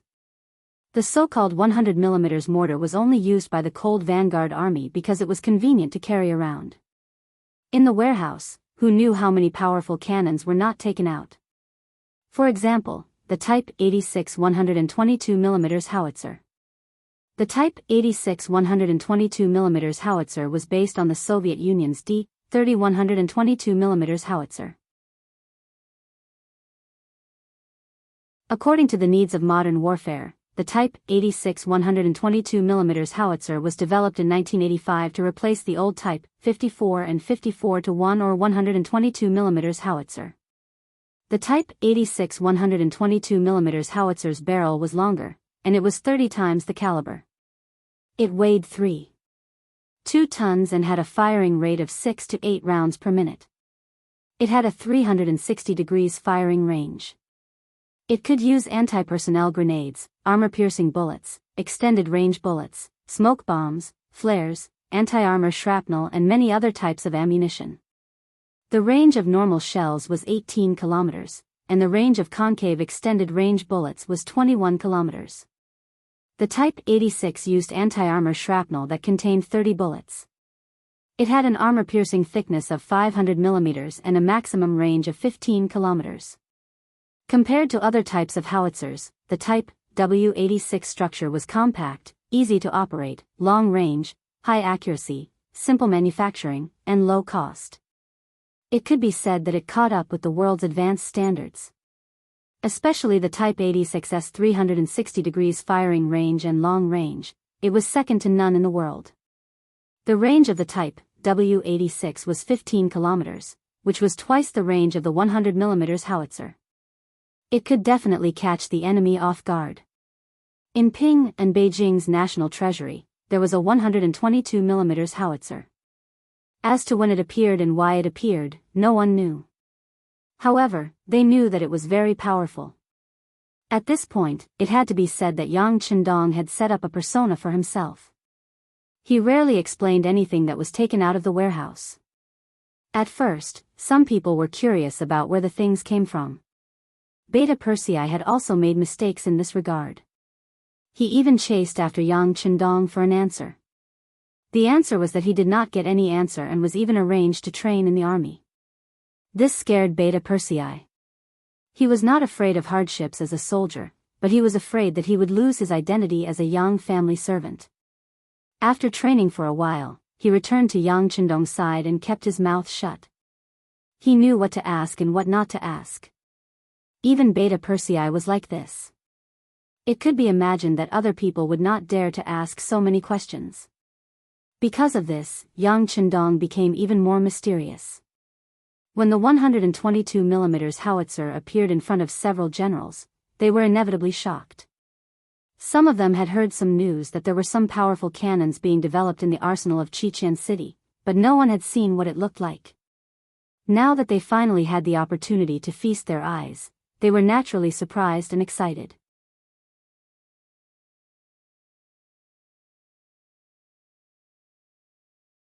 Chapter 11-17. Sixth Young Master, can we touch it? Commander Lang Si, Ling Dechang, asked excitedly and nervously. As the commander in charge of the firearms division, he had a natural affinity for firearms. When he saw the powerful cannon, he was as excited as a cavalry seeing a good horse. Commander Lang Chi's face was also filled with excitement, but at the same time, he was also very nervous, afraid that Yang Chendong would reject him.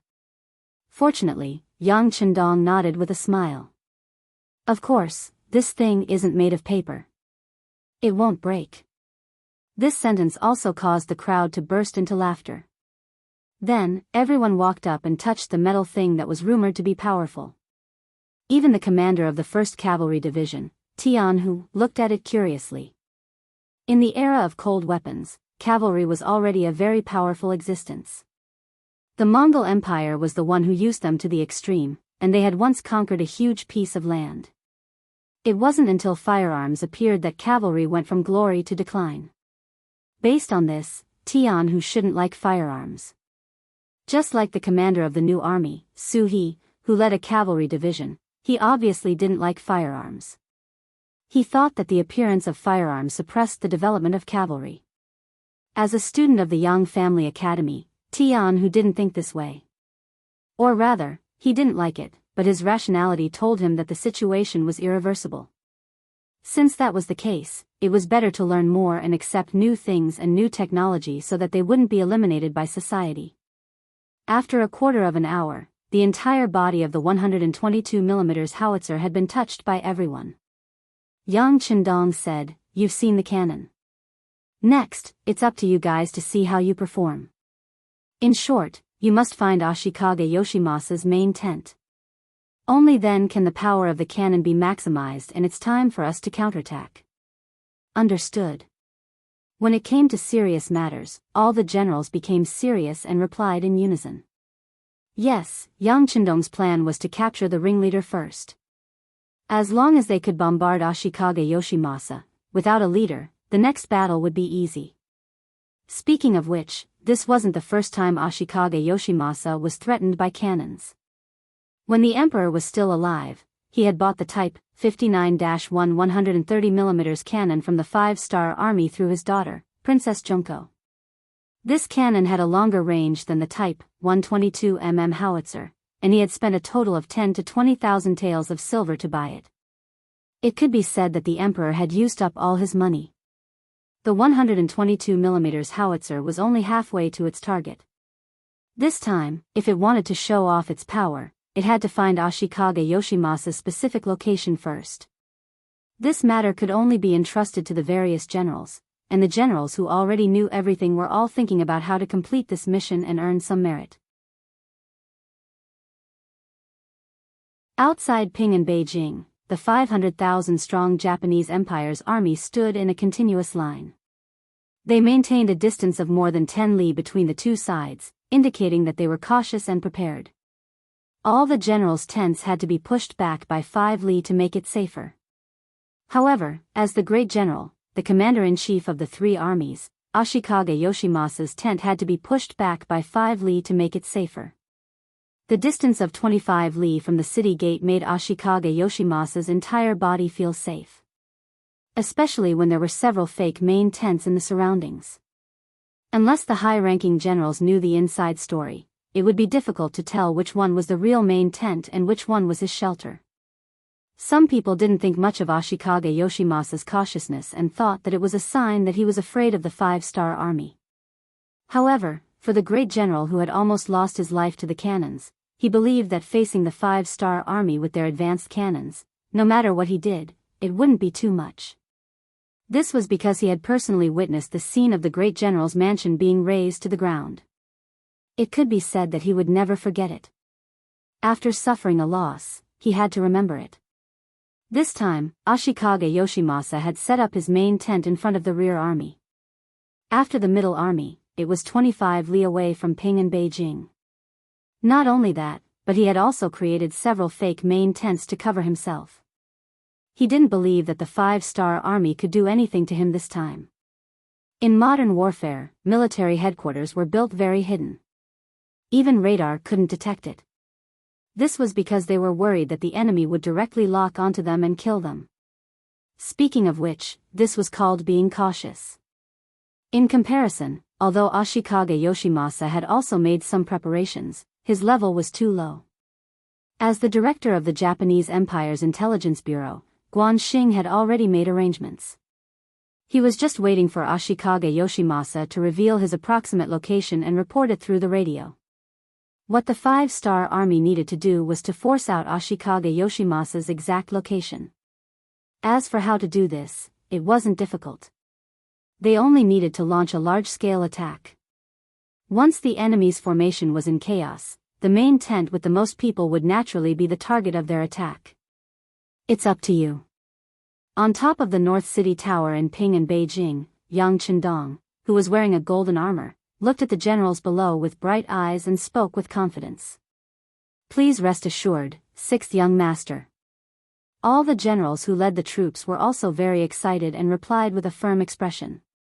This time, only one regiment of the new army was left behind to take care of the daily security of Ping and Beijing, including the 5 foreign divisions. This showed Yang Chendong's great determination to destroy the Japanese Empire in one battle. No one would have thought that Yang Chendong would actually adopt a posture of attacking with all his troops when he was outnumbered. And it was precisely because of this that they were able to catch the enemy off guard and gather the enemy in one battle. Open the city gates. Yang Chendong ordered in a firm tone. Open the city gates. Beta Persei on the side shouted with his loud voice. Then, the thick and heavy city gates of Ping and Beijing were pushed open from the inside. The 2nd Division, who had been waiting here, was the first to rush out. The order in which they exited the city was based on the order of strength. First was the 5 foreign divisions, followed by the 1st Reserve Division, then the 4th Division and the 7th Army. Finally, the new army and the 1st Cavalry Division were the last to exit the city gates. The purpose of this was to ensure that when they launched an attack, their steps would be orderly. Otherwise, the cavalry would have already rushed out far away before the infantry behind them could catch up. This way, it wouldn't have the effect of shocking the enemy, nor would it create a powerful momentum.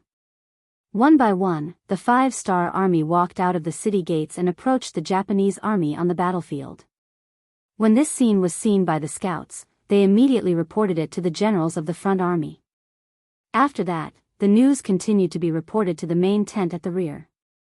At the beginning of the first day, the Japanese army wasn't surprised to see the 5-star army send out troops. In their view, it was clear that the enemy couldn't hold back and wanted to send out troops to test them. They only needed to wait in place and wait for the enemy to be exhausted. If the other party was just testing them, they shouldn't launch any attacks. But if they launched an attack, they only needed to fight back. In the end, the initiative had always been in their hands. And as the 5-star army rushed out one after another, the number of people increased more and more. First, it was 20,000, 60,000, 100,000, 150,000, 200,000 people. It was already far beyond their expectations. At this moment, some people finally couldn't hold back anymore. All kinds of reports and messengers quickly rushed back. No matter what kind of disguise they used before, when those messengers appeared one by one and gathered in the main tent, Ashikaga Yoshimasa's real location was completely exposed. There were 4 things that Ashikaga Yoshimasa didn't expect. First, he didn't expect that after putting so much effort into disguising himself, it would be exposed so quickly. Second, he didn't expect that there were already some Japanese army soldiers around his main tent who had been bribed by the management. So when his position in the main tent was exposed, the news had already spread quickly. Third, he didn't expect that the 5-star army had already prepared a lethal weapon with an attack range of up to 30 miles. Fourth, he didn't expect that there would be something like a telegram, which could actually send a message thousands of miles away in an instant. All kinds of unexpected things made Ashikage Yoshimasa meet the messengers one after another. Before he was ready to move his camp, a heavy whistling sound resounded in front of him. Then the first artillery shell fell from the sky and landed on the ground more than 10 meters away from his main tent. The destructive power of the 122mm howitzer is far from what the 100mm mortar can compare to. With just one shot, a huge pit of 3 meters deep was blown out. At the same time, the surrounding 20 to 30 meters were all affected by the aftermath. Among them was Ashikage Yoshimasa. At the moment when the main tent was blown away, he was also injured by the aftermath of the artillery shell and fainted immediately. This was also because the guards around him were doing their duty. When the explosion happened, they instinctively protected him. Otherwise, he wouldn't have been injured by the explosion, he might have been directly killed by the explosion. The war is about to begin, and as the commander-in-chief, Ashikage Yoshimasa was actually injured by the explosion and fainted. It suddenly gave people a feeling that they were a group of dragons without a leader. The ones who suffered the most were the scouts sent by the various armies who were waiting for orders. Now that the commander-in-chief was unconscious, they didn't know what to do next. If they didn't have perfect cooperation and fought separately, wouldn't they be defeated one by one? Logically speaking, if the commander-in-chief wasn't here, the other vice-commander-in-chief could also stand up and take up the responsibility. It was Ashikage Yoshimasa's fault for being used to holding power. He was afraid that others would covet his power. He did many things himself, so other than himself, most of the others were just decorations. They didn't have any authority. At this moment, it was impossible to pull out someone to take charge of the situation.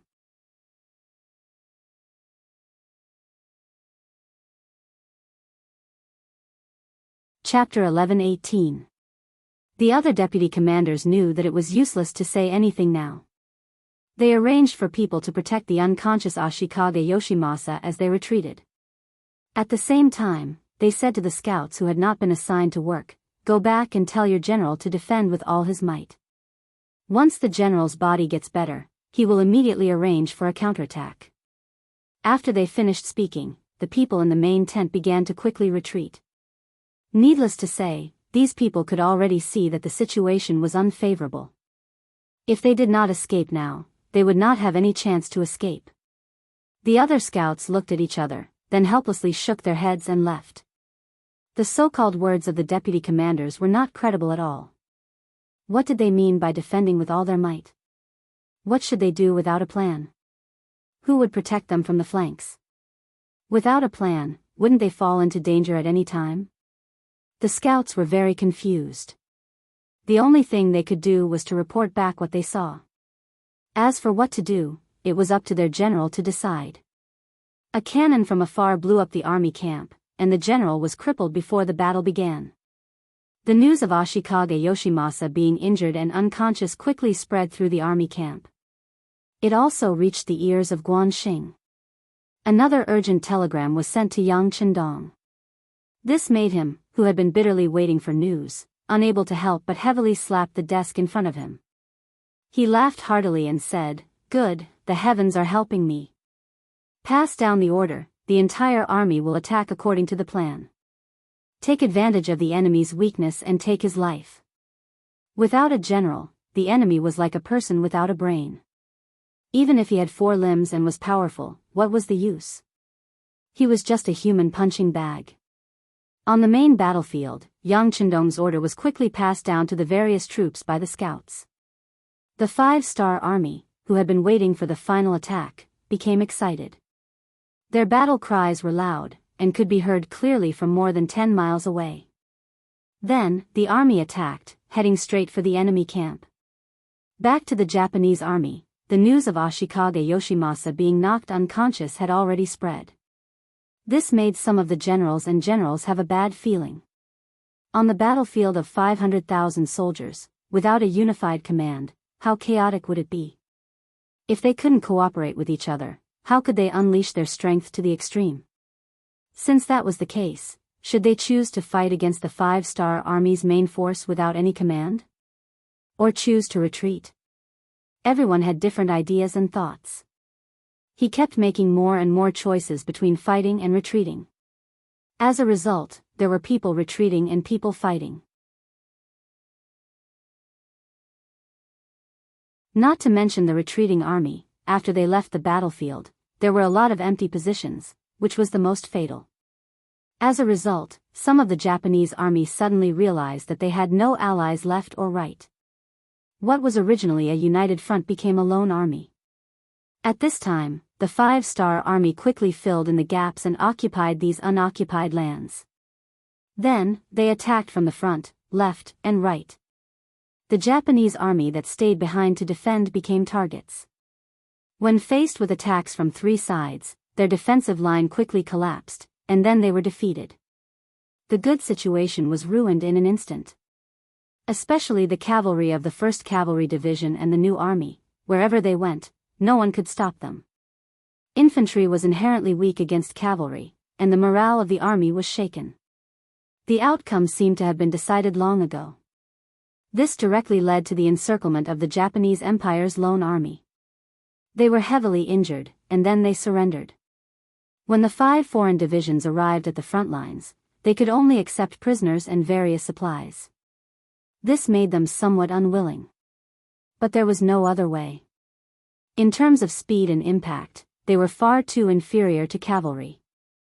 Only the 4th Army Division, the 7th Army, and elite infantry like the 1st Reserve Division could barely keep up with the cavalry and encircle or cripple the Japanese Empire. The development of the war went even more smoothly than planned. In just 3 days, they had defeated nearly 200,000 Japanese army, and captured more than 180,000 of them. When the news reached the rear, Yang Chendong became very excited. He gave the order that the remaining soldiers should chase after the enemy and not follow the example of an overlord. The progress of the war was so smooth that it was impossible for the 5 foreign divisions to complete the task of cleaning up the battlefield and seizing supplies. Based on his past experience, Yang Chendong waved his hand and called for the other foreign and Han people who had already moved to Ping and Beijing to rush to the front lines and help the army clean up the battlefield.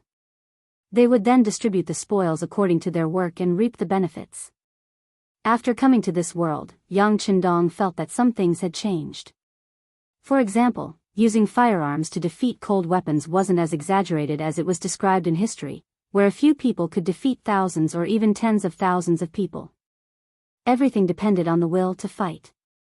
If a few people with firearms were to face off against hundreds of Suicide Squad members, they wouldn't even dare to say that they could win, let alone thousands or tens of thousands of people. This was also the reason why he still couldn't achieve success even though he had a cold weapon army. Zhu Di, the founder of the Ming dynasty, had brought a firearms camp to conquer the grassland. But didn't he still win and lose against the grassland cavalry? It didn't mean that he had won a one-sided victory. Of course, some things didn't change, such as the power of the people. Everything had been proven when the dynasty of Phnom Penh was destroyed. The reason why a country was destroyed in 31 days was because of the help of the people. Now he wanted to copy the path of success and borrow the help of the foreign people in Ping and Beijing. Yang Chendong, who had always advocated for the unity of the army and the people, gave his orders. While it was hard to say whether the local aborigines would agree, but a portion of the Hans who had migrated from other races would respond enthusiastically. Some of them were even experienced enough to drive their own carriages out of the city in order to help the army transport more supplies. When tens of thousands of people entered the battlefield, and the number was still increasing, the pressure on the 5 foreign divisions was suddenly reduced. They could finally keep up with the pace of the other main forces. The follow-up forces followed. When Yang Chendong was about to take a breath, the intelligence bureau suddenly reported that a Japanese army of tens of thousands had appeared in the southwest of Ping and Beijing. They were marching rapidly towards Ping and Beijing. The leader was the first general under Ashikaga Yoshimasa, Maori regularization. It turned out that when the news of the Japanese army's defeat and the general's injury and coma reached the Shanin road, Mari regularization felt that something was wrong. After thinking about it, he decided to take advantage of the fact that Ping and Beijing's military strength was empty to seize the place. In this way, it would be equivalent to cutting off the five-star army's path of retreat. Perhaps it would be able to reverse the entire situation. With this idea in mind, Mari regularization left behind the main forces to continue crushing Sensei Naganabu, while he brought 20,000 soldiers and rushed towards Ping and Beijing. He wanted to take the Japanese Empire by surprise and reverse the situation. He wanted to be the hero of the Japanese Empire. 20,000? When he heard this result, Yang Qindong's eyes flashed with a trace of worry. At this time, the main forces of the five-star army were constantly chasing after the Japanese Empire's army and inflicting heavy losses on them. If he wanted to call them back, it wouldn't be possible in a short period of time. On the contrary, it might cause an accident to the originally victorious situation.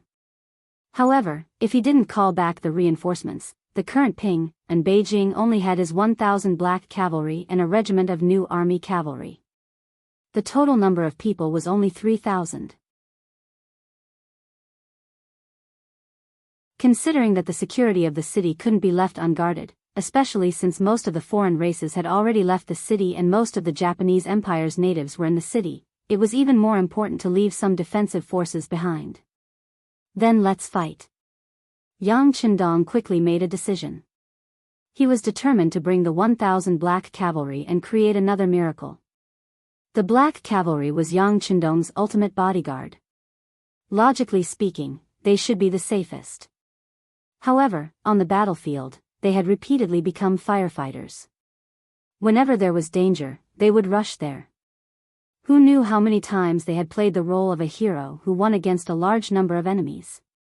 This time, they had no choice but to go into battle and fight against a large number of enemies. He called the cavalry commander of the new army over and handed over the task of guarding Ping and Beijing. He told him that he must guard the city gate. If there was no other choice, he could close the gate and defend the city. Naturally, the commander was somewhat unwilling to do so. He even proposed that the sixth young master stay at home and he would lead 2,000 cavalrymen into battle. You can't do it. This is not something that the black cavalry can accomplish. Yang Qindong smiled and rejected the other party's good intentions. This time, it wasn't that he looked down on his soldiers. It was the most correct choice from a practical point of view. After the decision was made, the 1,000 black cavalry were not afraid. On the contrary, they were all eager to fight. This could be seen from the fact that they began to wipe their sabers and constantly check their firearms and equipment. Fighting against 20,000 with 1,000 was an impossible task for any other army. Even the most elite 1st Cavalry Division might not be able to do it. However, when it came to the black cavalry, it was indeed a habit. They had impenetrable black armor, the most advanced firearms, the most tyrannical individual combat power, and the most powerful military leader in the world, Yang Qindong. When all these were gathered together, they were destined to create miracles and reach the peak of life. Among the 1,000 black cavalry, 200 of them were added later. Naturally, they were also the best in each army. They had all joined the 5-star army for more than 2 years and were completely politically qualified and loyal people. Not only that, many of these people were already officers before they joined the black cavalry. Some were platoon leaders, and some were even deputy company commanders. Some of them had great futures ahead of them, but the allure of joining the Black Knights and Dragon Guards was even greater. To be able to join this group was already the greatest achievement and glory of a lifetime. The Black Cavalry was the personal guard of the 6th young master. With this qualification, they would not show any fear even when facing some division commanders or even army commanders. Once they left a good impression in the eyes of the 6th young master, they could expect a great future.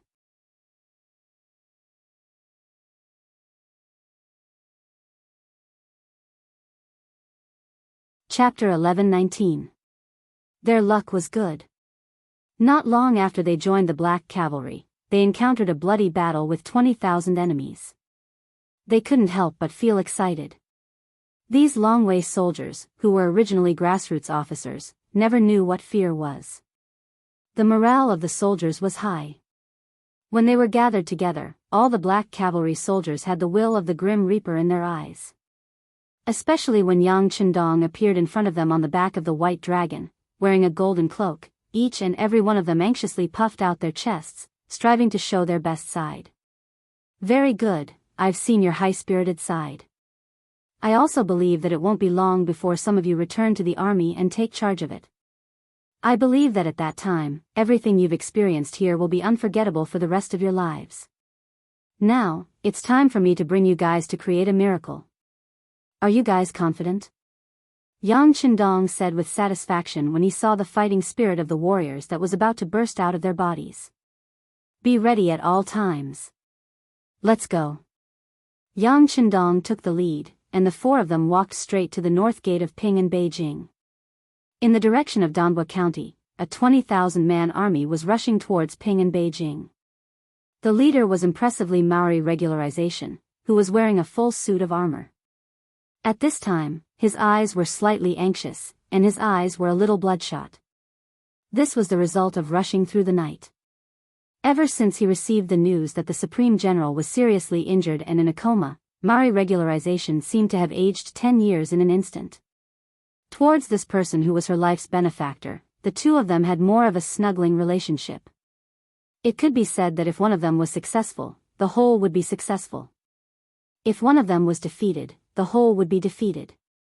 If something happened to Ashikaga Yoshimasa, as his trusted aide, it would be difficult for him to have a foothold in the entire Japanese empire. He was more anxious than anyone else, and after a little hesitation, he made the decision to attack Ping in Beijing.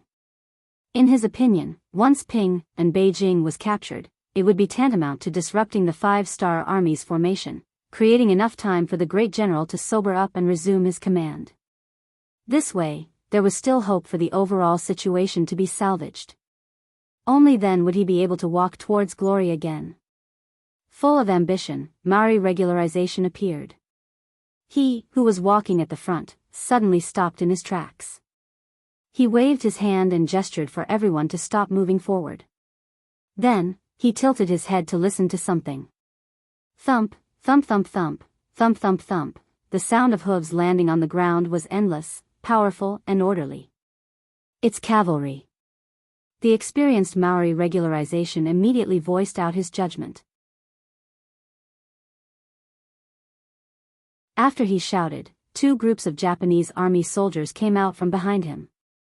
One of them held an iron shield, while the other held a strong bow. This was a well-trained army, and it was also what the Maori regularization relied on to conquer the world over the years. It was unknown how many times they had turned defeat into victory and how many contributions they had made. But now, they had finally met their match. The shield-bearers were in front, while the archers were behind, forming a human wall. Just as all of this was done, rows of black armored cavalry appeared in his line of sight. The cavalry only revealed their noses and eyes.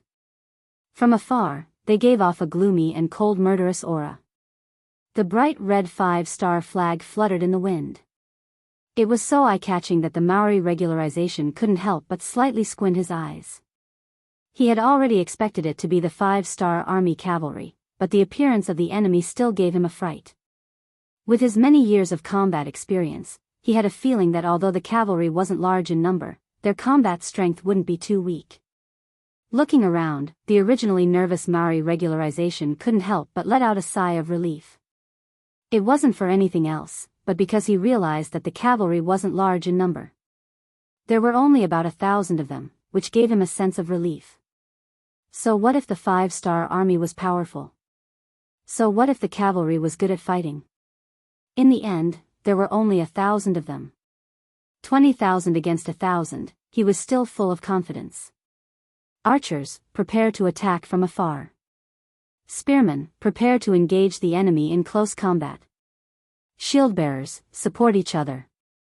As long as we can block their first wave of attack, victory will be ours. Maori regularization shouted loudly to reassure the soldiers. This was a normal tactic used to deal with cavalry.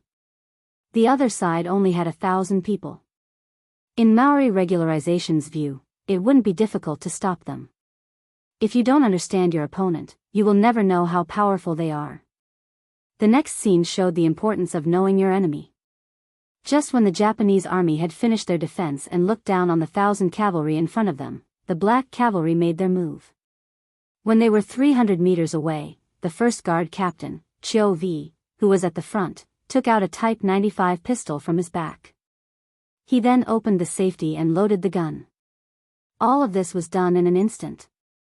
The 400 soldiers beside him were doing the same thing. They didn't know how many times they had trained like this. For some people, it was already integrated into their lives. They could do it even with their eyes closed. The 400 Type 95 pistols were ready to fire. With the first gunshot from Cho Wu's hand, they started to sweep the area and start the massacre mode. Shooting while on a horse, due to the unstable state of the body and the recoil of the gun, it would often cause the muzzle to deviate. Then, it would cause the bullets to run out. All of these could be made up for through continuous training. Not to mention, the Japanese army on the other side had already gathered together. As long as the general direction was not wrong, one shot could always hurt some people. Under the next 100 spears, this result was fully confirmed. Da-da-da. Da-da-da. Under the sound of gunfire, bullets whizzed out and flew horizontally, landing in the camp of the opposite Japanese army. The defenseless Japanese soldiers fell one by one, and blood splattered one after another. The more bullets flew out, the more concentrated the gunfire became. This meant that more and more Japanese army soldiers were killed. Due to the density of the bullets, the Japanese army's battle formation first had individual soldiers fall to the ground after being hit. Then, like a contagious disease, a large area began to collapse. This was especially true for the Japanese army, who had exposed themselves and were ready to attack with bows and arrows. They became living targets and became the first targets to bear the brunt of the firepower. Gunshots came one after another. In the short distance of 300 meters, the black cavalry soldiers changed at least one magazine, and at most 2 magazines. Bullets flew out like a dense rain, and the enemy's front door was wide open. The archers and lancers were in a mess. 2nd Battalion, move out with me. Dao Xiao, who had been waiting for an opportunity at the side, saw that the opportunity had arrived. He shouted and increased his pace as he charged forward. The reason why cavalry was so terrifying was because of their speed and power. When a man borrowed the power of a horse, he could easily unleash a strength that was several times greater than his own. This allowed him to be invincible. When a man borrowed the power of a horse, he could easily open up a path where there was no one. He could also kill the infantrymen like they were weeds. When the black cavalry unleashed these two advantages to the extreme, the Japanese army's infantrymen would collapse and fall into chaos. Compared to Chio V's 1st Battalion, Dao Zhao's 2nd Battalion was more focused on attacking with momentum. Perhaps in terms of lethality, the cavalry sword was not as good as the 95 style. However, in terms of deterrence, the latter was much stronger. When the 400 black cavalry suddenly appeared in front of them, their warhorses leaped onto the heads of the shield-wielding Japanese army. Their swords flashed and landed on the heads of the shield-wielding Japanese army soldiers. As the swords flashed, the heads of the soldiers, who still had their eyes wide open, flew into the air. When the warhorses' hooves landed on the ground, the heads that had been separated from their bodies slowly fell to the ground. The smell of blood filled the air. Kill. Seeing that the 1st and 2nd Battalions had succeeded, Yang Qindong, who was wearing a golden cape, shouted. He led the remaining 200 black cavalry as the last remaining force and charged forward. At the same time, they were also the last straw that broke the camel's back. The sound of gunfire was still ringing out, but the swords had already arrived in front of them. At the same time, the black cavalry continued to approach them with their 7-star crossbows. They attacked again and again, catching the Japanese army off guard. They caught the Japanese army off guard and made the Japanese army dizzy. The 2,000 Japanese army in front of them quickly became stepping stones. They became the first batch of sacrifices on the battlefield. When they were all dead or had lost the ability to resist, more and more 5-star army soldiers came to the front of the formation. They were like torrential waves that constantly slammed against the weak seawall. Waving the 4-foot-long sword that was larger than the ordinary cavalry sword, Yang Chendong rode on the white dragon as if he was in an unstoppable state. Every time he waved his arm and chopped down, there would be a large head flying into the sky. Every time the sharp cavalry sword fell and was raised, there would be streaks of blood flying everywhere on the battlefield. Under the leadership of Yang Chendong, with him as an example, the other black cavalry relied on their impenetrable armor to kill the enemy. They didn't care about defense at all. At this moment, their powerful lethality was displayed incisively and vividly. Finally, under the continuous slamming, the sea wall began to show signs of collapsing. When the moment came, the 20,000 Japanese army was shocked by the power of the black cavalry. Some of them began to turn around and run out of fear. No one didn't cherish their life. After all, it was only once. Under the premise of not having faith, high positions and generous salaries were just flowers in the water. They couldn't be touched or touched. How could they be more important than their own lives? Come back, come back. When he saw more and more soldiers turn around and run away, the front line began to weaken, and then became a defeated army without any fighting power. Maori regularization shouted from the bottom of his heart. At this moment, although his voice was loud, it wasn't enough to call back the people's hearts. At this moment, the general's shout was just a catalyst that increased the speed of the soldiers' escape. It was as if everyone was afraid of being caught by the general and killed for the crime of desertion. All they did was run faster.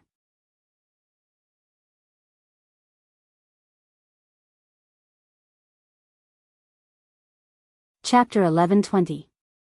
In the blink of an eye, not even half of the 20,000 soldiers were left. It wasn't that they didn't want to escape, but that they were too slow to escape, or they were entangled by the black cavalry and couldn't escape. Among them was the commander, Maori regularization. Maori regularization was a smart man. Many years of experience on the battlefield made him know when to advance and when to retreat. When he saw how brave and sharp the 5-star army was, he shouted a few times, but he still couldn't save the situation, so he made the decision to retreat. However, those few shouts had exposed his identity, and he was already being targeted. The one who targeted him was Beta Persei, the Yang family servant, who had followed Yang Chendong for the longest time and always wanted to make contributions to the war.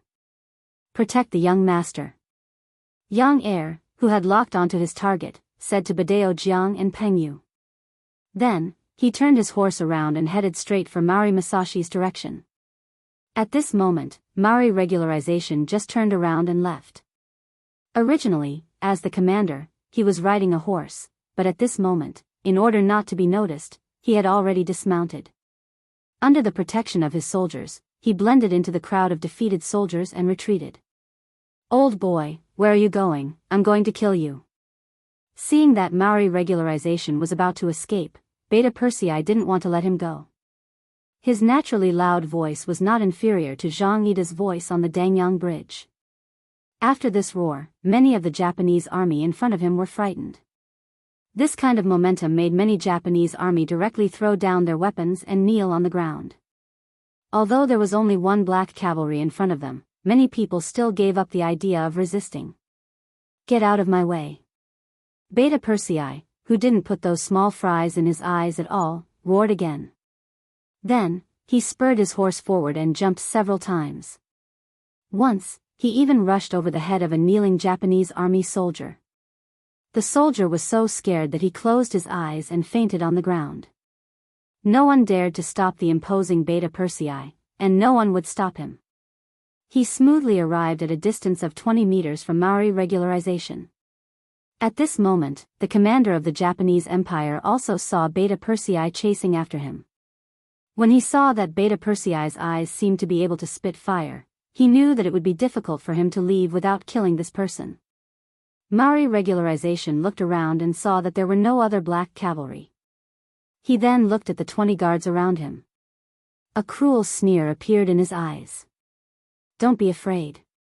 He's alone. Everyone, let's kill him together. Guards were supposed to protect the general, and they could die for the general at critical moments. Now that the order was given, more than 20 people surrounded him without saying a word. Beta Persei was not afraid of more than 20 people by himself. Not only that, but he also let out a hearty laugh under the dark mask. Good, good, come on, let me kill to my heart's content, ha ha ha. Amidst the laughter, Beta Persei moved. The saber in his hand suddenly slashed out and landed on a nearby Japanese army guard, colliding with the saber that was about to be raised. They were both using sabers, but one side's strength was too great. When the two sides collided, the direct impact was that the saber was shattered. Then, Beta Persei's saber fell directly on the guard's chest, revealing a huge wound that was so deep that bones could be seen. With a slight force, the saber was pulled back, and Beta Persei continued to slash. At this moment, the sweat on the training ground was not in vain. During the training, he slashed 1,000 times a day, so every time he swung the saber, it was out of instinct. And every time he swung the saber, it would often bring about a spray of blood. At this moment, Beta Persei transformed into a god of death. Wherever he passed, there were corpses everywhere. This scene also scared the Maori regularization. Seeing that the number of soldiers around him was getting fewer and fewer, and there were less than 5 of them, he disappointedly turned around and fled again. Where do you think you're going? Seeing that the target he had painstakingly locked onto was about to escape, Beta Persei was not willing to give up and wanted to give chase. But the 5 guards surrounded him, and it seemed that they were going to risk their lives to stop him here. Oh! The shouting Beta Persei was angry.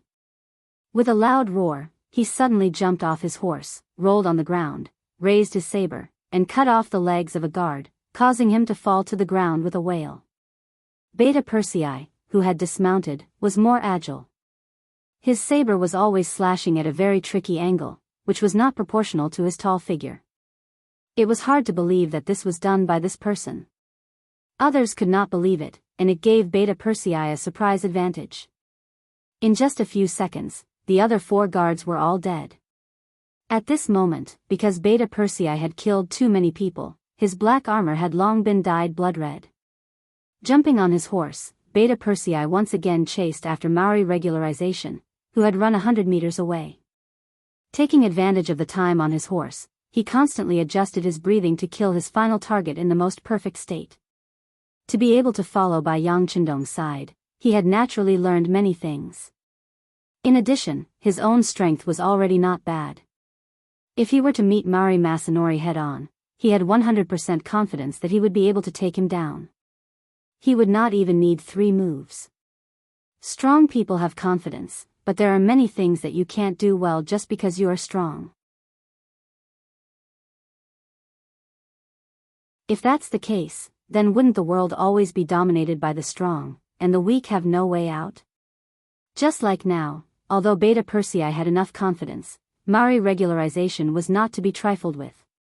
He had been a general for so many years, and he had always been valued by the Supreme General Ashikaga Yoshimasa, so he was always in the center of power, so he had never been short of money, and there was indeed a group of loyal soldiers around him.